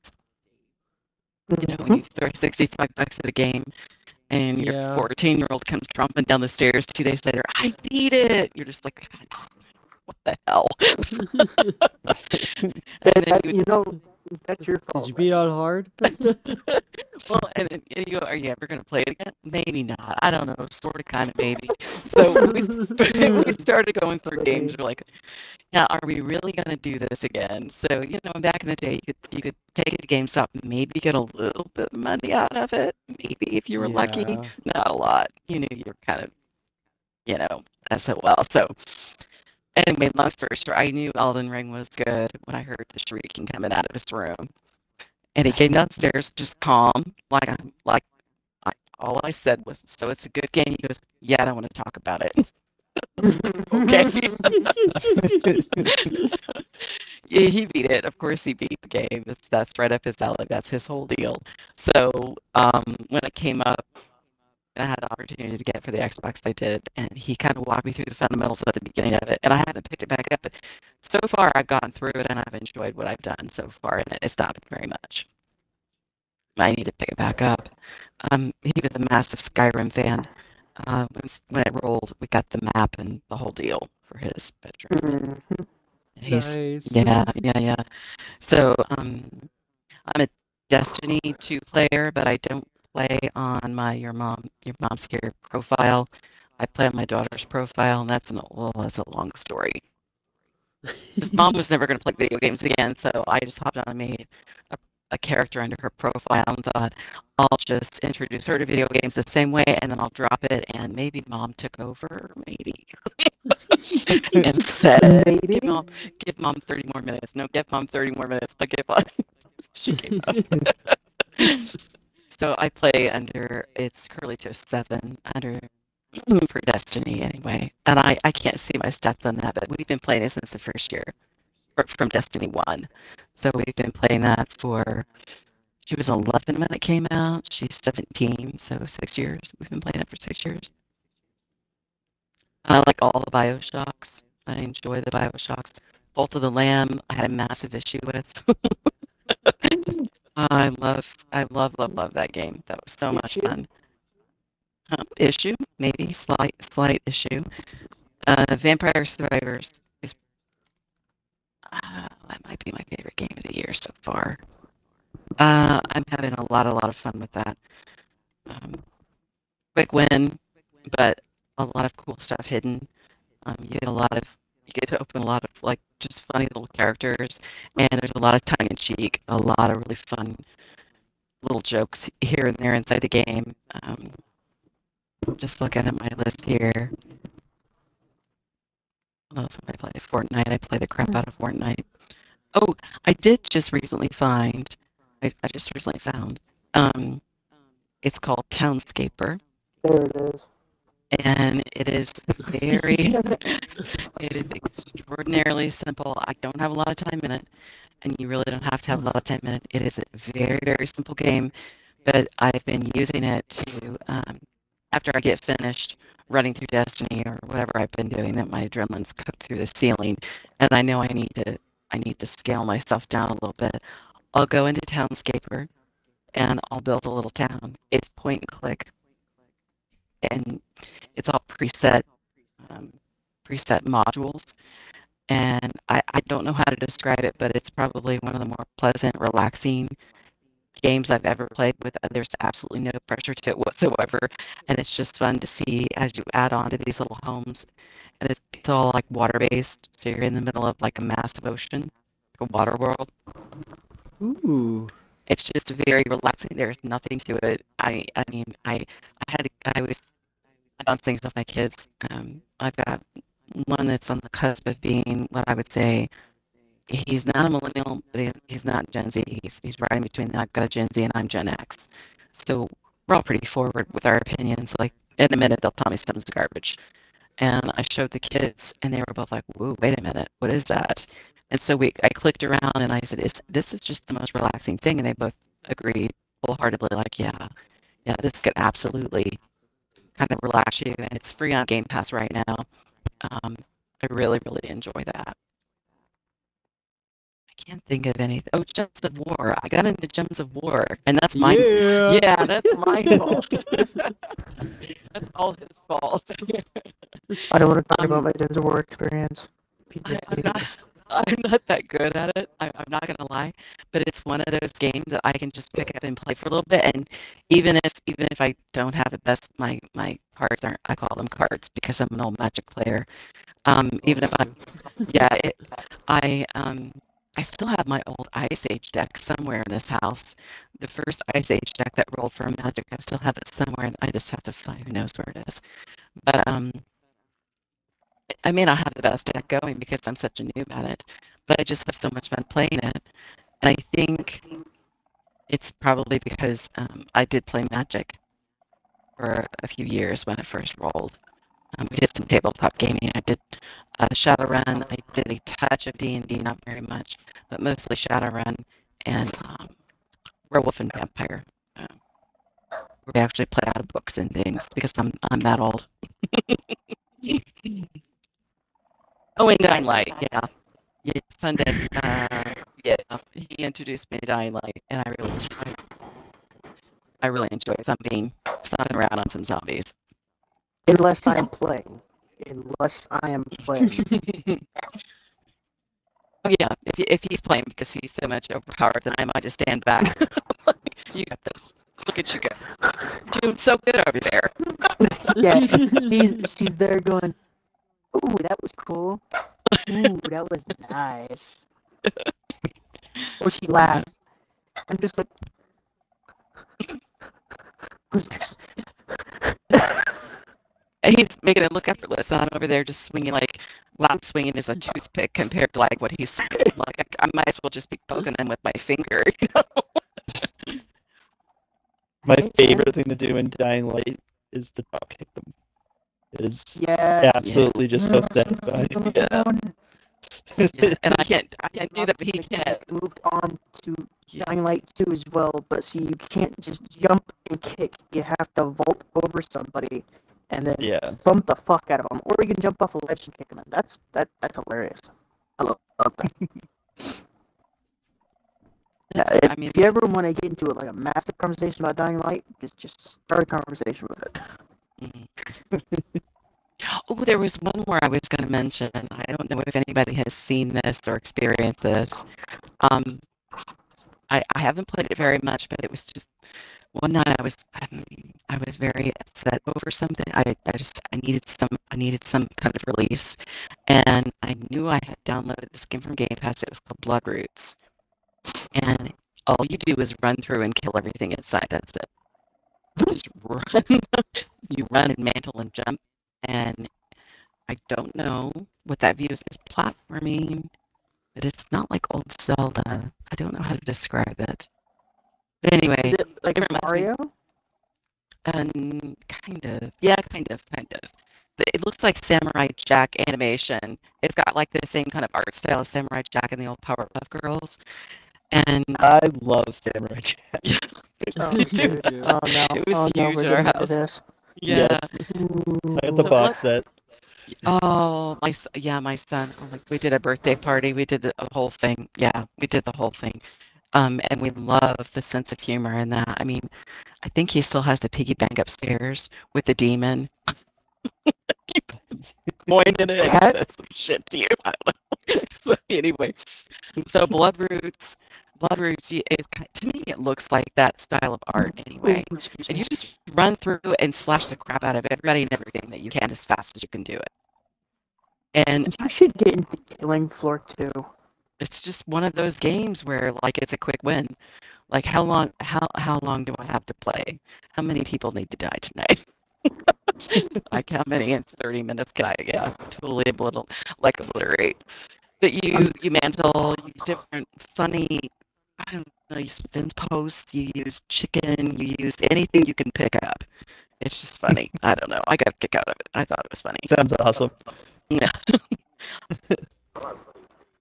Mm-hmm.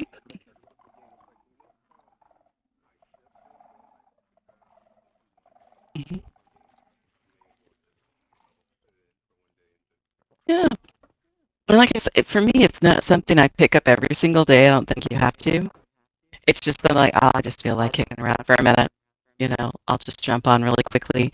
I work from home, so if I need something to do on my lunch break or something, I hop on for about 30 minutes and just run around, especially if I've had a bad meeting. I'm not gonna lie.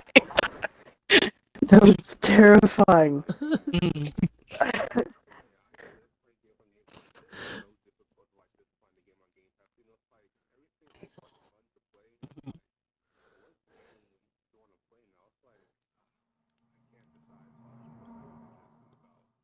Mm. Oh Yeah. my gosh.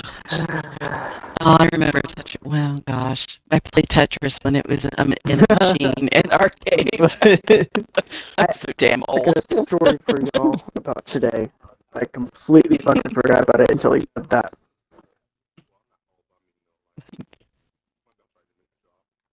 33. That's sort of old, but not really old, I guess. Nah, you're not old at all. I am probably the youngest one here. 37, and I'm still a young man. Hell yeah. Mm-hmm. Oh gosh, I am the youngest one here. well, It's the one. now we won't ask Gibbs. Is it Gibbsy Gabby? I'm gonna murder her name. You can just say Gabby. It's okay. Gabby. Okay. Well, we don't ask. I mean, I don't know. I don't want to say. I don't want to make assumption.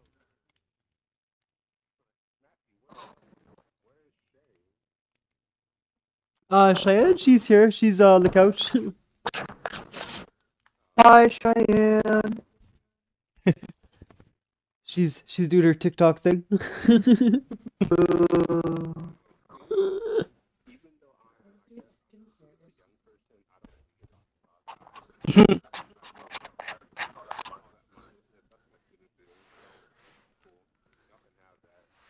I feel you. Man, I don't know what you're talking about. It's the perfect time to pass just by any sort of limit. Like, if you're sitting there waiting like an hour for food, nah, fuck it, TikTok. Mm. Do that or YouTube.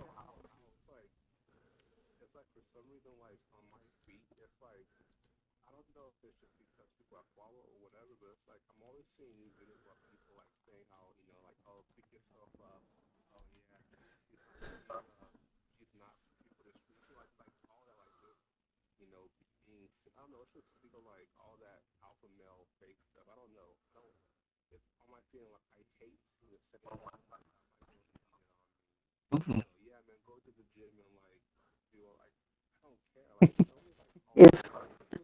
If you follow Yeah, me, your yeah. feed might change. I'm not promising anything, but I got some weird shit going on my TikTok.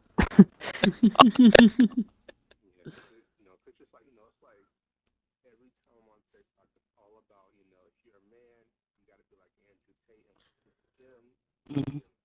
I'll hit Andrew Tate instead.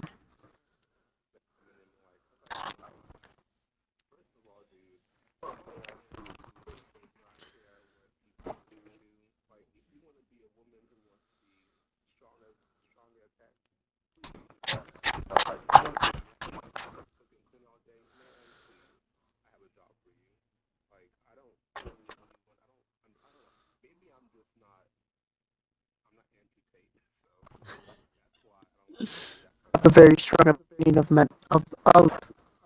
I don't even want to call him a man.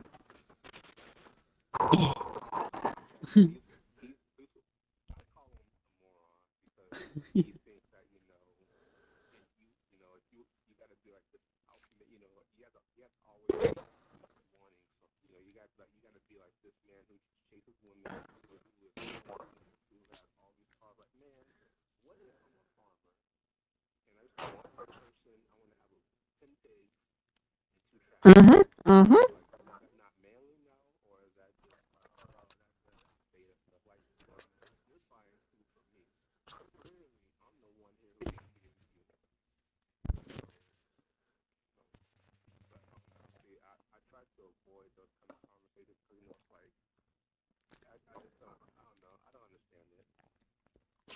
That retard I makes feel me you, very buddy. salty. on Twitter too. Like, I mean, any social media, right? You always get a lot of negative stuff that'll appear on there in your timeline, even if you follow like nothing with it, right? It'll Yeah. appear. It'll make Yeah, its way dude, on like there. Yeah. you get fucking Yeah. tagged, like you get like a little notification from Twitter's like, oh, this person said this. Like I that was literally my first experience with it, and it was just arguments about just random shit. I'm like, I don't even fucking know what you're talking about. Mhm. Like, get me the fuck out of this. Since I follow, for some reason I'm seeing the same old tweets about, fanboys. This console sucks because it's Mhm. that. And I'm like, man, like that's the one thing I hate about just being anywhere. The well, really,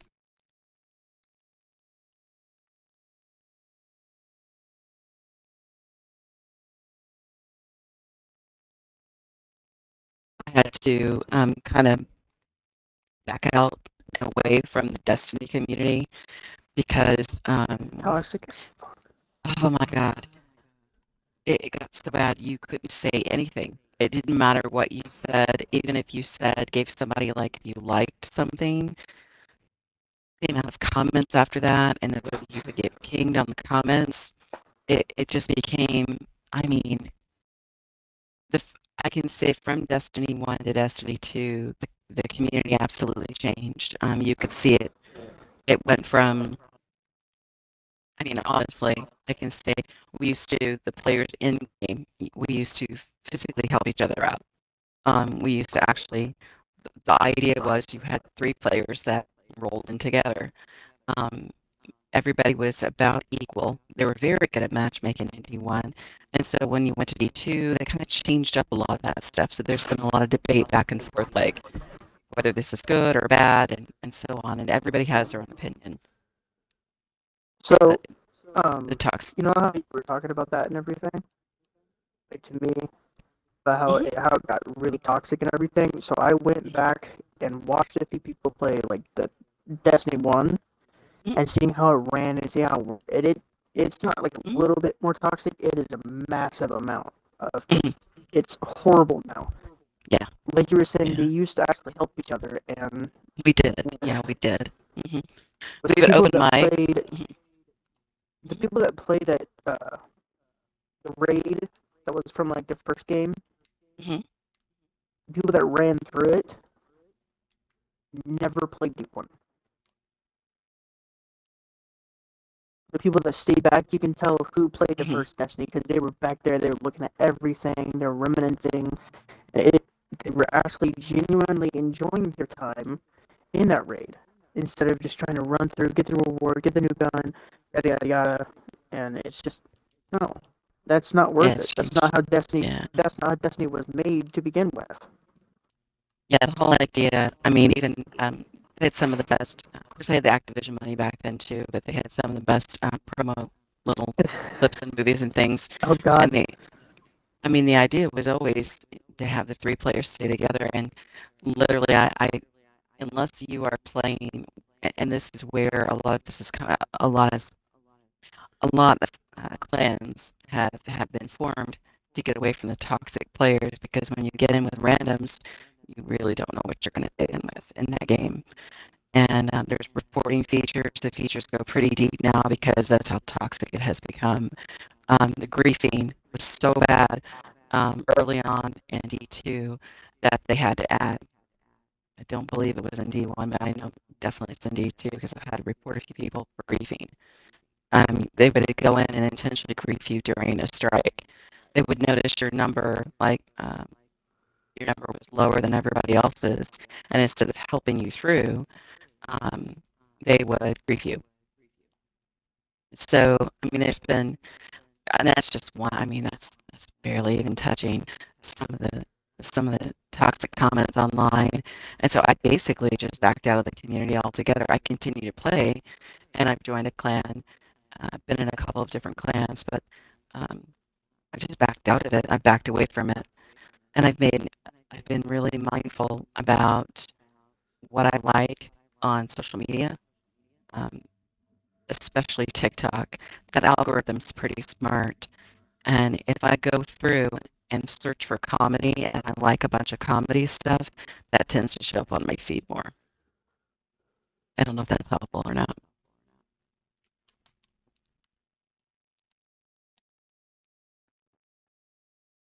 You know it is. I mean, like that. I should be doing that more because, I do like stuff. It's just easy to click on it and boom, you see a video right away. Like, just having to, look at a preview, look at how I did on you see a video, and then that's it. That's about it. But yeah, I mean, I don't want to Twitter nowadays, but Twitter's kind of being successful because, Mm. for some reason, even though I'm trying to talk the whole console war stuff, out of nowhere, I see one comment. It's blurred. It says, hey, it's flagged for this reason. So then unhide it. Next thing you know, it's porn. Mm. Out of nowhere. Yeah. My feed now has porn and console war. So I'm like, Yeah. I guess people like trouble. Come on, man. And plus, it's like this. If I'm at work, I'm on Twitter nowadays. I can't be on Twitter nowadays. It's like even though I try to put my feet up with like other stuff, I don't know if someone follow me or whatever, but I like I'll see like maybe like a few pictures in there like, oh come on man, not at school, not at work. So I have to drop Twitter until I get home. So I can't escape. I try to escape it. I mean, I'm just about to do a whole new account because at this point in time, I'm not really feeling having to, look at two different types of genres at once.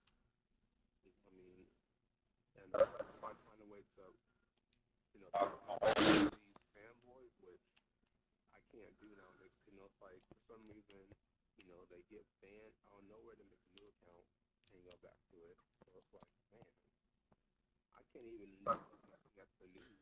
It's like people just want to be.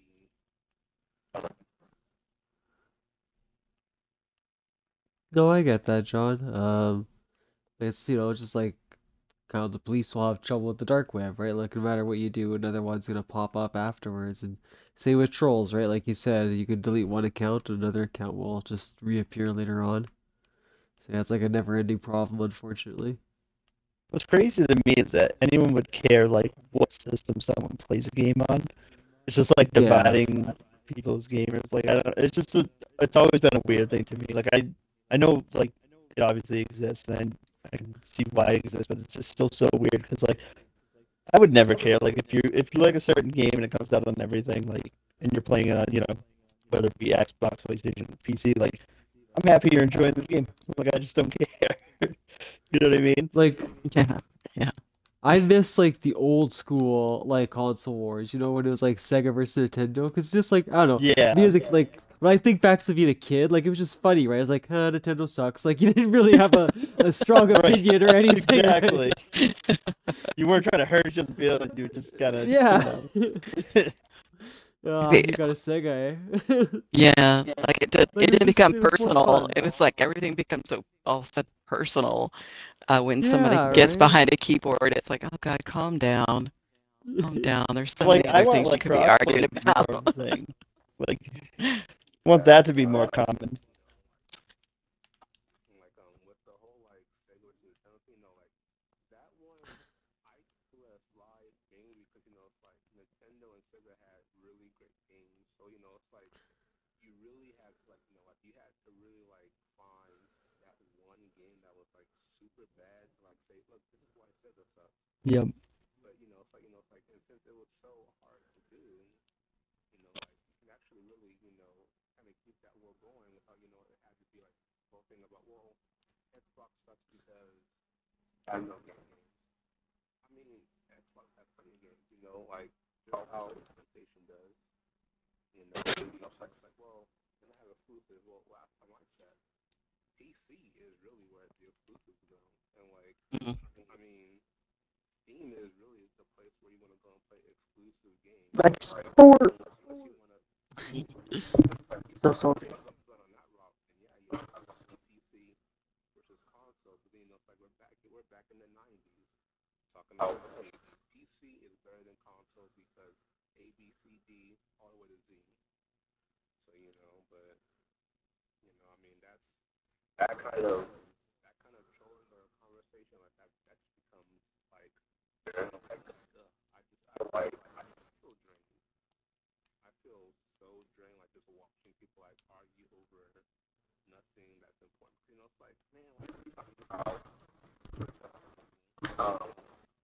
what game? There's a game that came out for PS,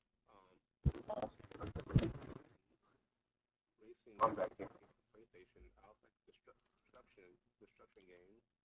Like that game was dead in the water. Like we should be talking about games that don't do us saying we should expect more from people. Not talking about games that we don't have because clearly EA, Activision, and well, not Ubisoft. I mean, but those two people, like they're pushing out games that suck, and we're out there fighting over a console. Like we should be fighting over games Mm. because I would much rather. I don't mind putting down $500 for a console if games are meaningful towards me. Because I like PlayStation and I like Xbox equally. Because I mean, I'm playing games that came on both systems, so I don't really care about the whole exclusivity thing. But if the games are good and the console's available, then that's all I care about. I mean, I really can't. I can't go to bat for a console I don't have. I really can't. And so if a console is sold out, why even bother talking about it? Like, if you can't buy it, why fight over it? That's so stupid. Right. Yeah, I agree. I'm done. I'm talking about I gotta be talking about it all day. It's such an annoying topic that I don't know, it boggles the mind. It's like politics. Yeah. That just goes deep, Mm. and I'm good. Yeah, I That's just really prefer to true. like Yeah. talk about games with like friends and stuff, and just like or even just like anyone, just having a conversation about the games themselves, and not focus on like, oh, did you play it on this system? Did you play it on here? Like, it's better on this one. It's like I played the same game. I don't care if it like runs slightly better on one or the other. Like, I tend to get them on PlayStation because for some reason when they introduced the trophies on PS3, ever since I've been hooked on it. I think it's partially because I have an addiction to leveling up in RPGs, so the fact that it's like tied to like a level up system like that just kind of scratches that itch. So Yeah, actually, well, they're gonna have programs soon where it's like you can earn money earning trophies now, which I mean, hopefully that does take off because hey, it's live already. I do want to play. Oh, really? Yeah, the PlayStation Stars. That's pretty cool. Yeah, because you can earn coins and stuff just from like buying certain things and then like meeting certain requirements. Sometimes just like playing a certain game during a time, and you can save up certain coins and you can get like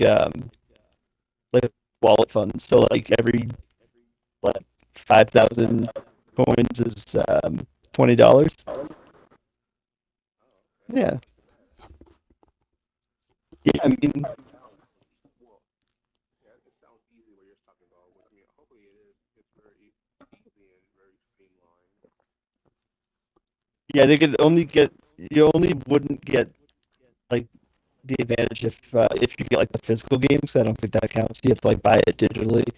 Um, but I tend to do that a lot more now. I don't know if they'll eventually add that. Where well, I don't know because then you could probably find a way to mess with that system. But I don't know. But as of right now, like if you buy stuff digitally, you get coins for that, and then they have like things that show up every now and then where you can earn more coins. Okay. Yeah. See, and like I like things where it's like you give us a reason to like play the game more often. Something like this. I love Game Pass.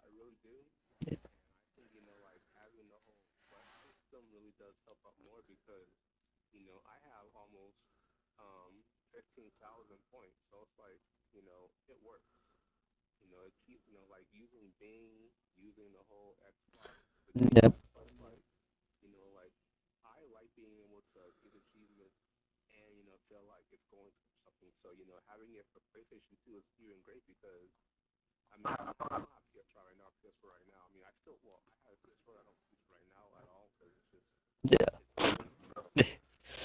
my brother has PS5 though. Like he plays games all the time. So like I'll tell him that way he can kind of start using because he'll buy games like it's nothing. Yeah, I'm kind of the same way a little bit because well, it depends. It's like certain games. Like I know, like obviously I've talked about Resident Evil enough today. If it's a Resident Evil game and it comes out, I'm getting it. Like day one, not waiting. Just it's gonna happen. Um, but I love Game Pass on Xbox. I think that's just such a great idea. And it really super helpful. But on top of that, you can pop in your older games too. Like obviously not all of them, but a good portion of the Xbox and 360 library you can pop in there and it runs better. And I mean, Morrowind blew my mind seeing it run on the Series X. I was like, oh my god, it Oh loads yeah. fast. It's like such a smooth frame rate. I was like, Yeah. the best way to play it. I did start to play that. Yeah. Yeah. Yeah. Let me just add that to the list. Yeah. Yep. Alright, yeah, like I'm playing right now, on the PS3, like you couldn't play it at all. Like it would run like at least 30 frames, maybe even less than that. It's just stuttering so badly. But now on the Xbox, like on the Series X, like the game runs plus 60 frames. Like it looks so much better. Like Yep.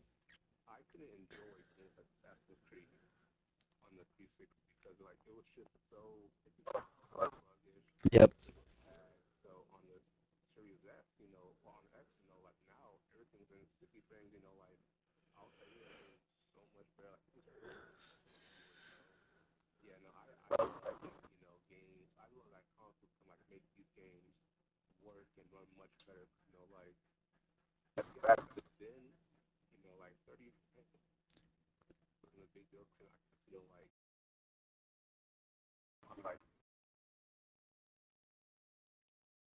Yep. And you can get away with it going from 60 and maybe dropping somewhere, above at least above 40.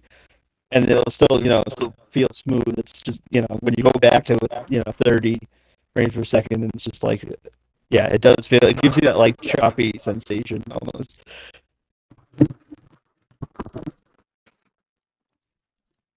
So, I was gonna say, because you guys do such a great job at it already.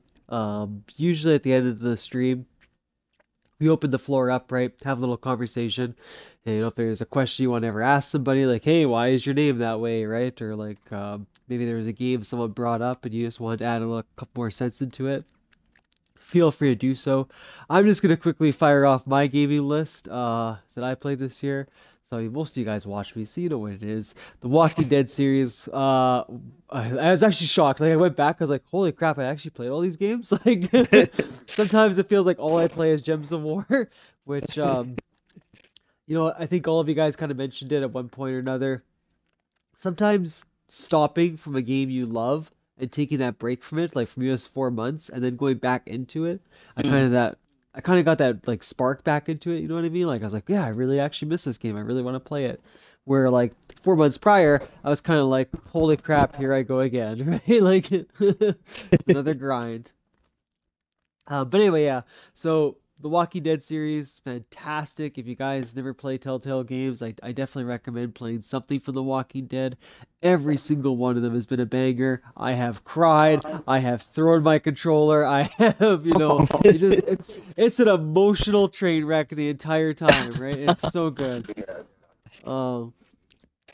You guys already shouted them out, but Morrowind and Oblivion, I always go back to them every single year. That's kind of like my my go-to for RPGs. I love Can't Elder blame Scrolls you. series. Yeah, Fallout series.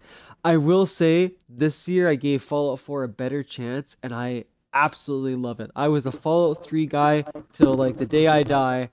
And no, like I played Fallout 4, really gave it a shot. I like the whole base building system. I like that you can really like get yourself invested in that world. Like I care if my town's being attacked now or if they don't have water or beds, right? So that was a really good experience. I played Ring of Pain for a long time. Really wasn't big into those rogue games, like play a little bit, die, but don't worry, you'll get a little bit stronger and you could try this again. Like usually I was like, nah, like I'm not starting from square one, buddy. But I played a few of those and that one was really good, I thought. Tommy, who unfortunately can't be on this because we don't have his Xbox, but he's usually avid in all of our streams. He told me to try Slay the Spire. Really fell in love with that one. That one really hit me hard. I think the best reason why is because it just felt like a card game. This was magic. It just magic with characters. Nice, yeah. Yeah, it was just really enjoyable. On the silly aspect, because it was free on Games with Gold, I played Peppa the Pig, which was pretty much like the cartoon. I'm gonna tell you right now. That was an that was an interesting stream. But SpongeBob Truth or Square, I really liked that game too. It was a really neat little like party game and adventure game mixed together. So basically, you go through each person's memory of SpongeBob and you play through that memory and you're trying to unlock where SpongeBob put the secret recipe. And only happiness will help him remember because he's deeply depressed that he lost it. So silly little story, but it's so good. And then as you're like doing these memories, right, you can upgrade the party, and like I got more invested in that than anything. I was like, okay, if I beat this level, now I can have a subwoofer. If I beat this next level, I can have the couch. Like you really get into it. That's awesome. Yeah, it was good. Finally stepped into Red Dead 2. That was probably the highlight for my year. Fallout 4 definitely took Game of the Year for me, but Red Dead 2 was one I really wanted to try. And the only reason I'm not playing it still is just because it's a huge game. And you guys have said it numerous times, you can only play one open world game a year. Like, well, at least for me. Maybe it's more for you guys, but like if I'm getting into one that I really wanted to play, like Red Dead 2, like that's it. I have to just focus on that. I couldn't. But I did take a good chunk into it. I was happy with what I played. Thanks to Fundead, I finally tried Dying Light, and I really enjoyed it. I don't understand at all why people say if you like Dead Island, you're gonna love Dying Light, because that was not the case. I like Dying Light. I know Fundead, you're gonna throw an axe at me, but it was no Dead Island. It didn't give me that same spark that Dead Island gave me.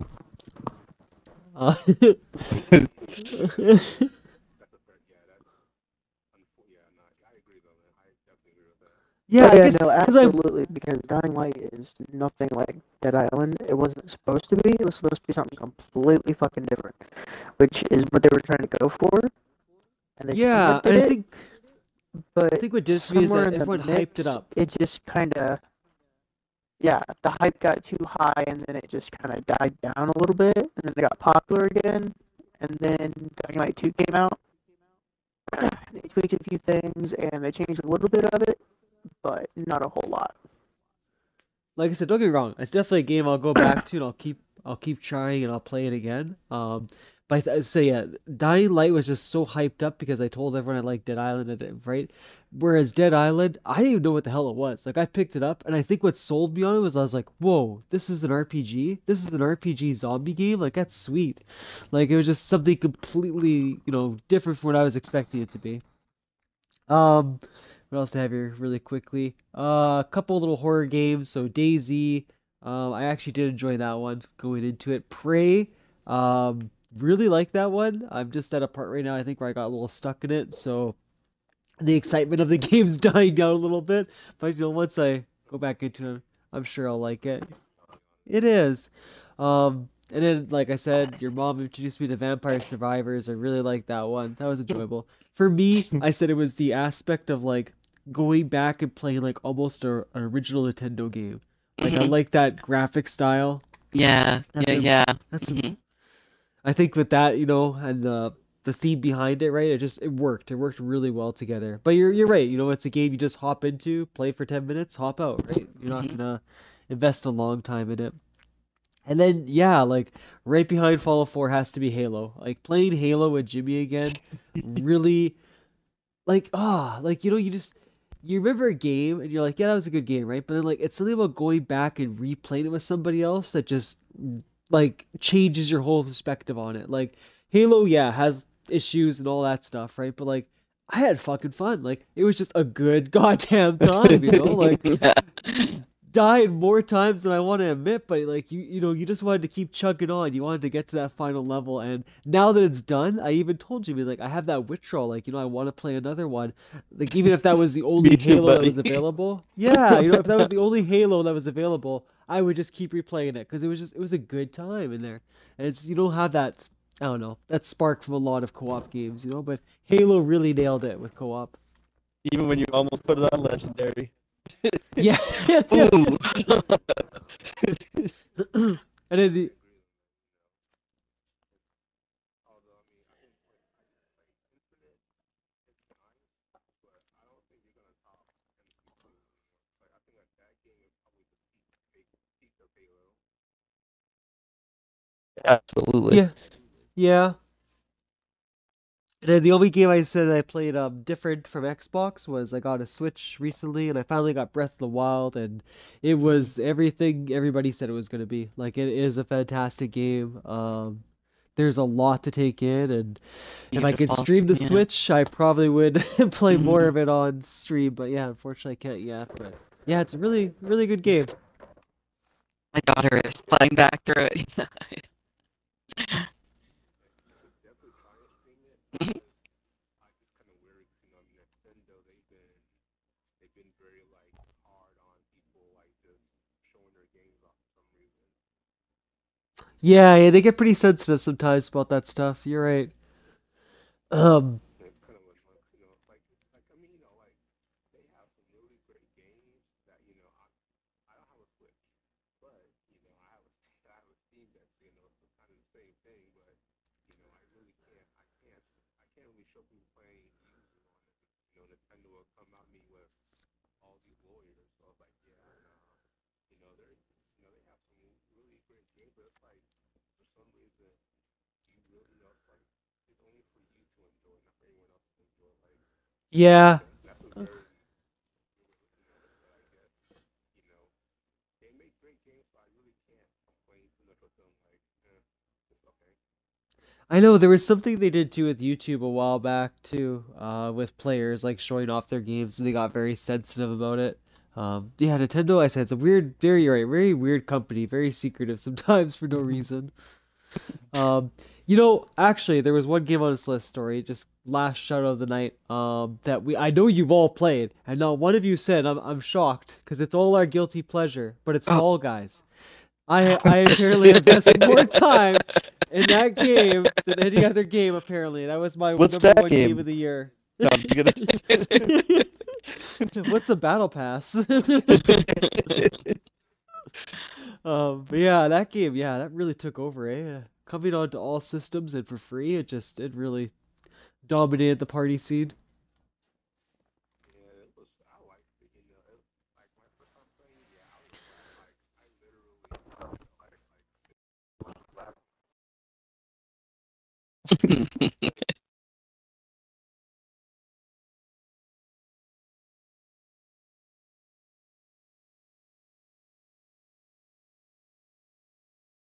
the issue is that I can't play it. Like it's my first time.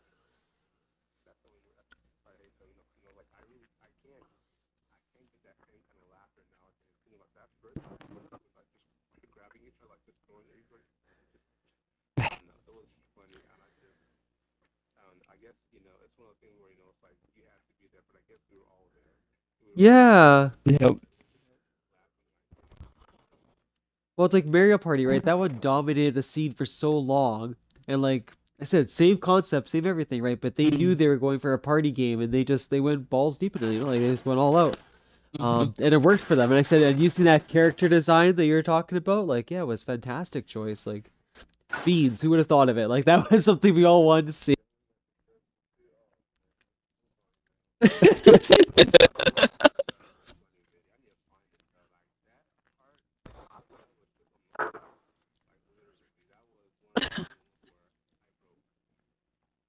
I feel you. That's like back in the day when like FPS Doug was like so big because of his headshot video. So yeah, I was gonna say, so for you guys, I guess we'll kick it off with Fundead, because you usually always have something you want to say, or you have like this little note you gave us. But yeah, is there any questions you wanted to ask Fundead while you got everybody here? Or? I mean, I gotta. So back to the like the retro games and stuff like that. So today, I was driving to work.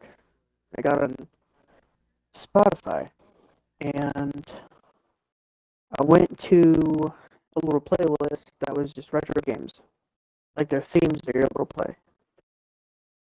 So I decided to pull up next to one of the guys I work with, and I turned my radio all the way up, and I played that Pac-Man theme. Now, if you understand how annoying that theme was, whenever it's blaring inside your ears, you can just imagine the dude's face whenever he looked over and I was just dancing to it. Because he was also a gamer. He also played Pac-Man, just like I did. Just binged it, studied it, watched it, figured it out, all that.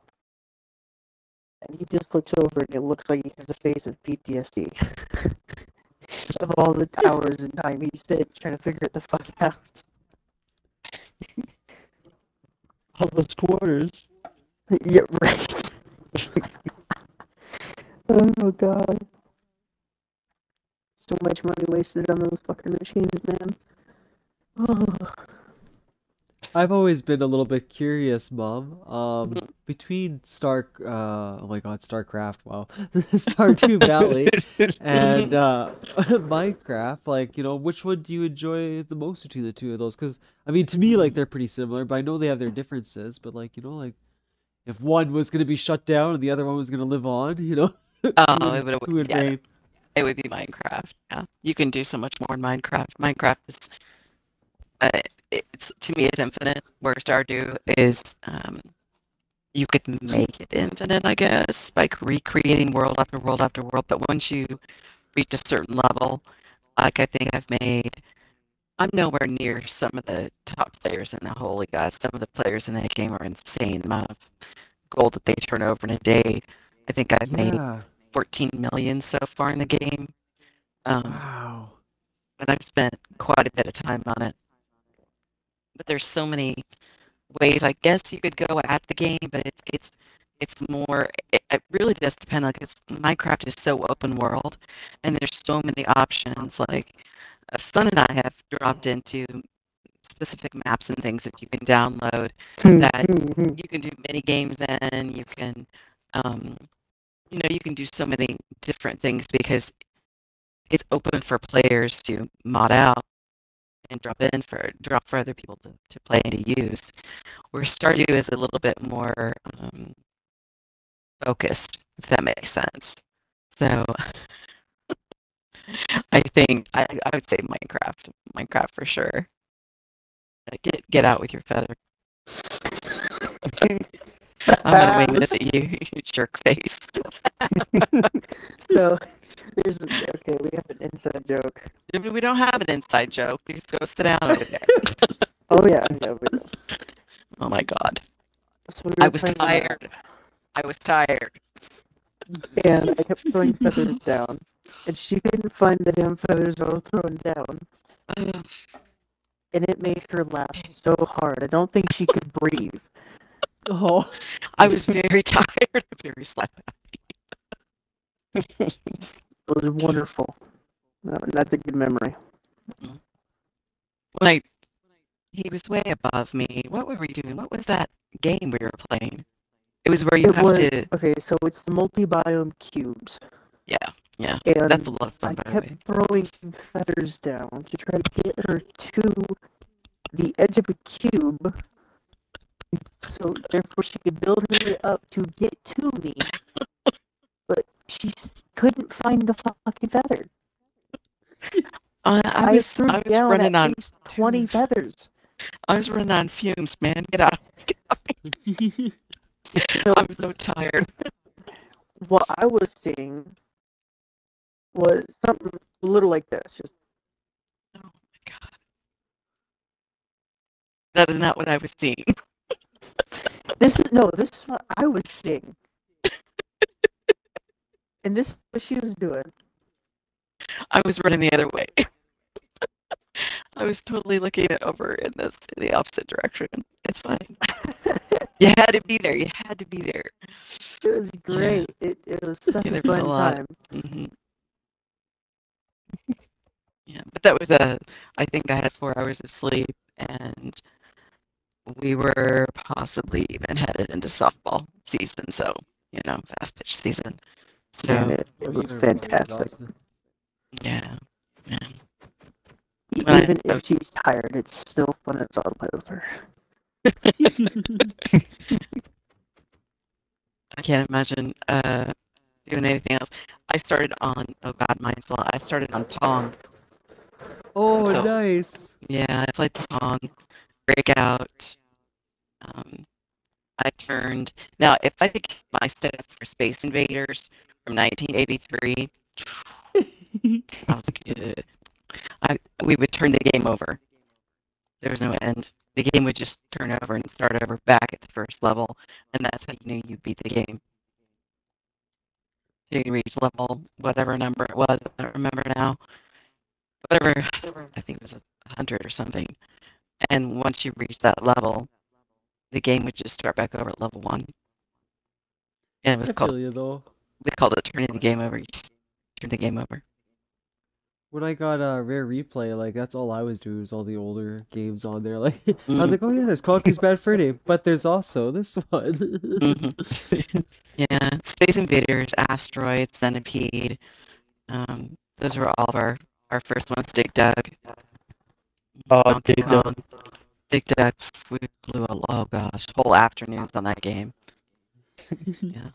My sisters and I would sit around. Well, my sister and I would sit around and play and play and play and trying to beat it. Her and I still play Fortnite together, and we are middle-aged, so it has never ended. It's never ended for us. Like when they used to add the little those like older games onto like little cartridges for the Game Boys and stuff. Like I think I had Joust and Defender on the Game Boy at one point. Oh gosh. Yeah. I think they actually even had Dragon Slayer on Game Boy Color, which I owned. Probably still do somewhere in here. That was like one of my dad's favorites from back in the arcade days. I don't think I played Dragon Slayer. There was a cartoon video game that came out. Was that it? Yeah, I had Dirk the Daring, you had to save Yeah. me. And, Oh yeah. my god, yes. Yep. Oh my god, that was so much fun to watch. And it was basically just choose, it was like choose an ending book, kind of choose your path, and it would animate in front of you. That was great. That was a great game. Did you guys have Nintendo 64s? Did you have 64s? How old? I don't know how. How me and I'm Mindful 33, feel yeah. right now? Okay, say what?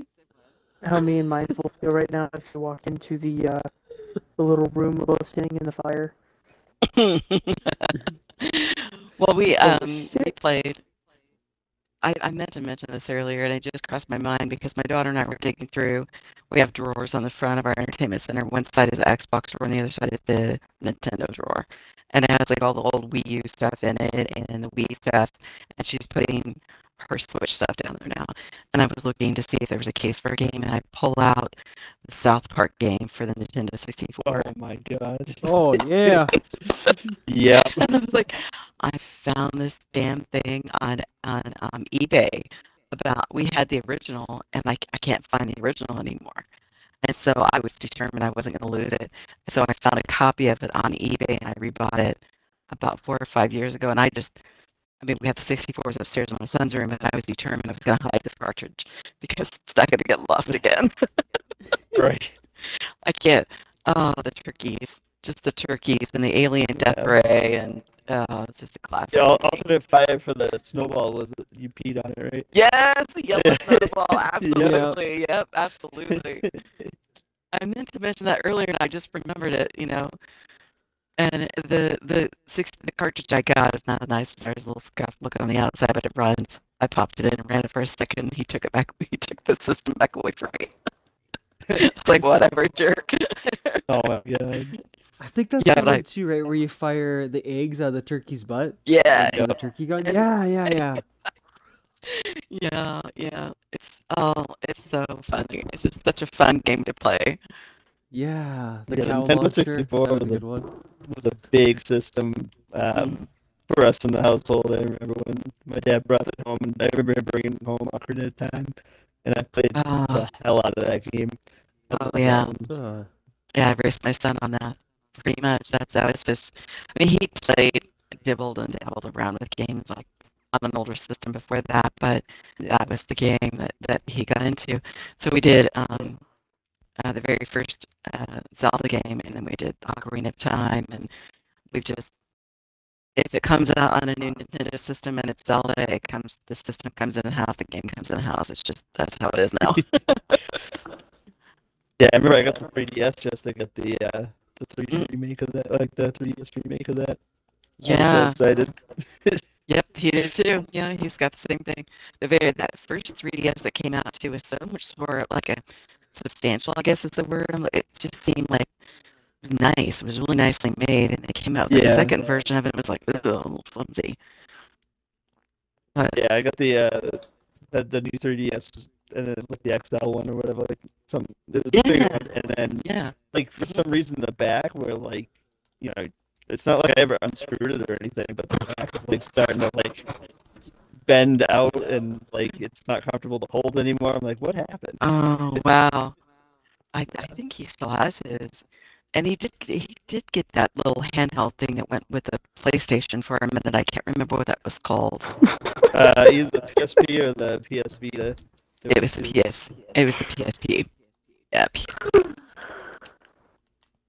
Very nice. Yeah. We have I been. was gonna say another big one too was Smash Brothers when that first came out. Oh, So my big on God. these. oh You my know- goodness. There's one game series that was massively popular and then it just died off, like dropped off the face of the earth. Devil May Cry. Yeah, Yeah, my son played that one too. It was super popular. They made the new one. That was really popular, and then all of a sudden, like I didn't hear nothing about anything. Forgot Because about us that. Resident Evil But- fans are eating good right now. Yeah. I love Devil May Cry as well. Those are good games. Well, I mean, except for two. Two was I argue DMC, but I actually didn't mind that, even if it wasn't as good as the other games. But Devil May Cry 2, I don't know what the hell happened there. He played. Oh god, I forgot he played that. I forgot about it completely. Yup.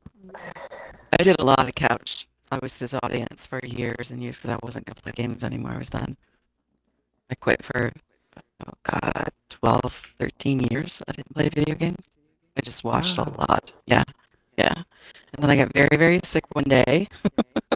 And I had 100 temperature. I could not break, and my kids were at school, and I couldn't sleep because I hurt so much all over. And I literally just picked up the Xbox 360 controller and started Minecraft. It's like I gotta do something. I'm gonna go out of my mind. That was it. I was gaming again.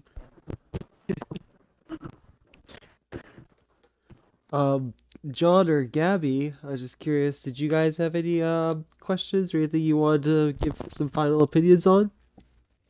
No, not really. Just been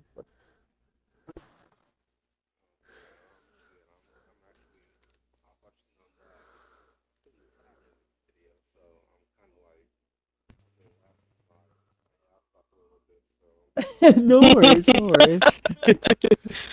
That's a good thing.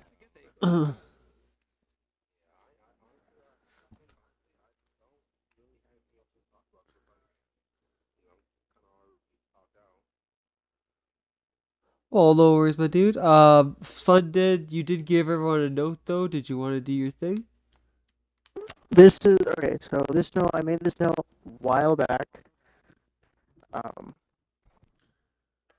Pretty much, it's literally just the same thing. It's a massive thank you note to everyone that comes on and does the podcast with us. If you don't have the note with you, I can make more always, which I think 2 of you don't have it, or 1 of you doesn't. I think only 1. I think that would be Gabby.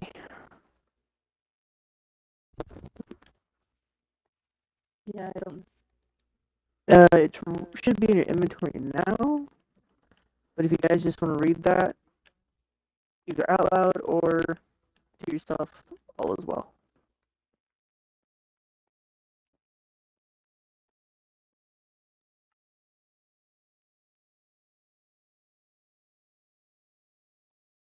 Let's see.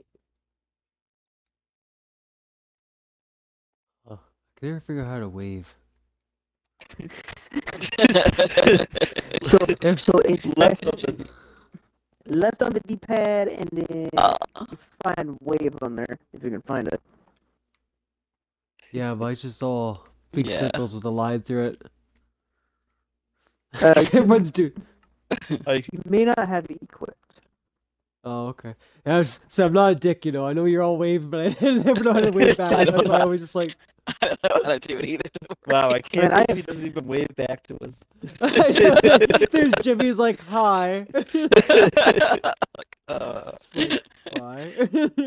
No, my that's just up my and down attempt. is at the. Yeah, It's the that's same. fine. That means the same. Yeah, very good. Hi. If there's emotes in a game, I'm all over it.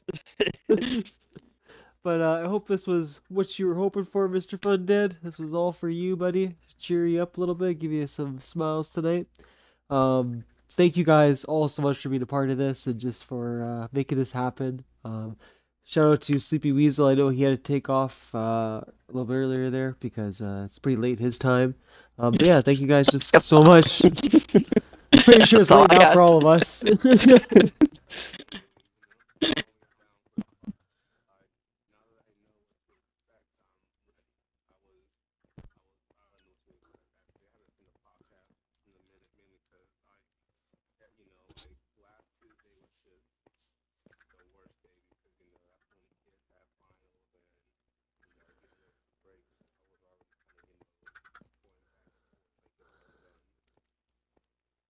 Yeah, like I think Fun did say before, but just to say it again, right? You guys are always welcome on as many times as you want. Like I think maybe to make it a little bit easier, maybe Fun did, if you don't mind, for your topic next week, just kind of post it in the Discords. So this way, if someone like goes like, hey, that's something I want to talk about, they can be a part of it. Oh, that's Save a little bit of right. So. Yeah. Yeah, I don't want it to be like, hey, you've been on once, that's it, you're done. Like, no, Yeah, like, no, that um, is not what I want to go for either. because as much as I love Fun Dead, sometimes it's like pulling teeth to get him to talk to me a little bit. So the more guests, the better the conversation. Yeah, for sure. Yeah, just Hey, no, thank you guys so much. What do you expect? It's called Two Tired Dudes. Yeah, I know. As it Just saying. I'm editing all of these, so if you love me, keep that conversation going. No, don't you keep going. Oh, if you love me, I'll turn into Grouch, my guy. Close myself up in a goddamn drip can. Yes, thank you guys so much. I hope you all have a wonderful evening. And if you're interested, we'll do this again. Like I said, every Tuesday at 7:30. Yeah, I hope you guys have a beautiful night. Yeah. You too. Thank you. Nice meeting you all and talking. Yeah. Go. You guys too. And if any of you guys want to play anything, let us know. Cause Yes, every Monday's community night. You're always welcome to play anything you want with us. and I'm always Even down to play a Apex. game. Usually past around 8 o'clock. My time, which is Central Standard, is usually the time I'm going to play. So I'm always down to play some games. Halo 2 when? No, I'm just kidding. Hell yeah! Halo 2 win. Let's do it. It's booked. No, that's a bit of a stretch here. I can try it. I can try it. I don't need the PTSD coming back to me. All right, guys. You have a wonderful night. See ya. See you later. Yeah. See you later. Bye, y'all. Bye. Thank you guys so much for tuning in this week and making it all the way to the end of the podcast. This was a little bit of a larger one, but the main reason was we had 7 different guests. So hope you guys enjoyed this and that it was still entertaining, minus a few little setbacks here and there. And yeah, we'll be back again next Tuesday at 7:30 on either Mindful Pig OG's stream, my own, or on Fundead Train's stream if you want to watch one there as well. So yeah, have a great week, and I will see you next time. Bye.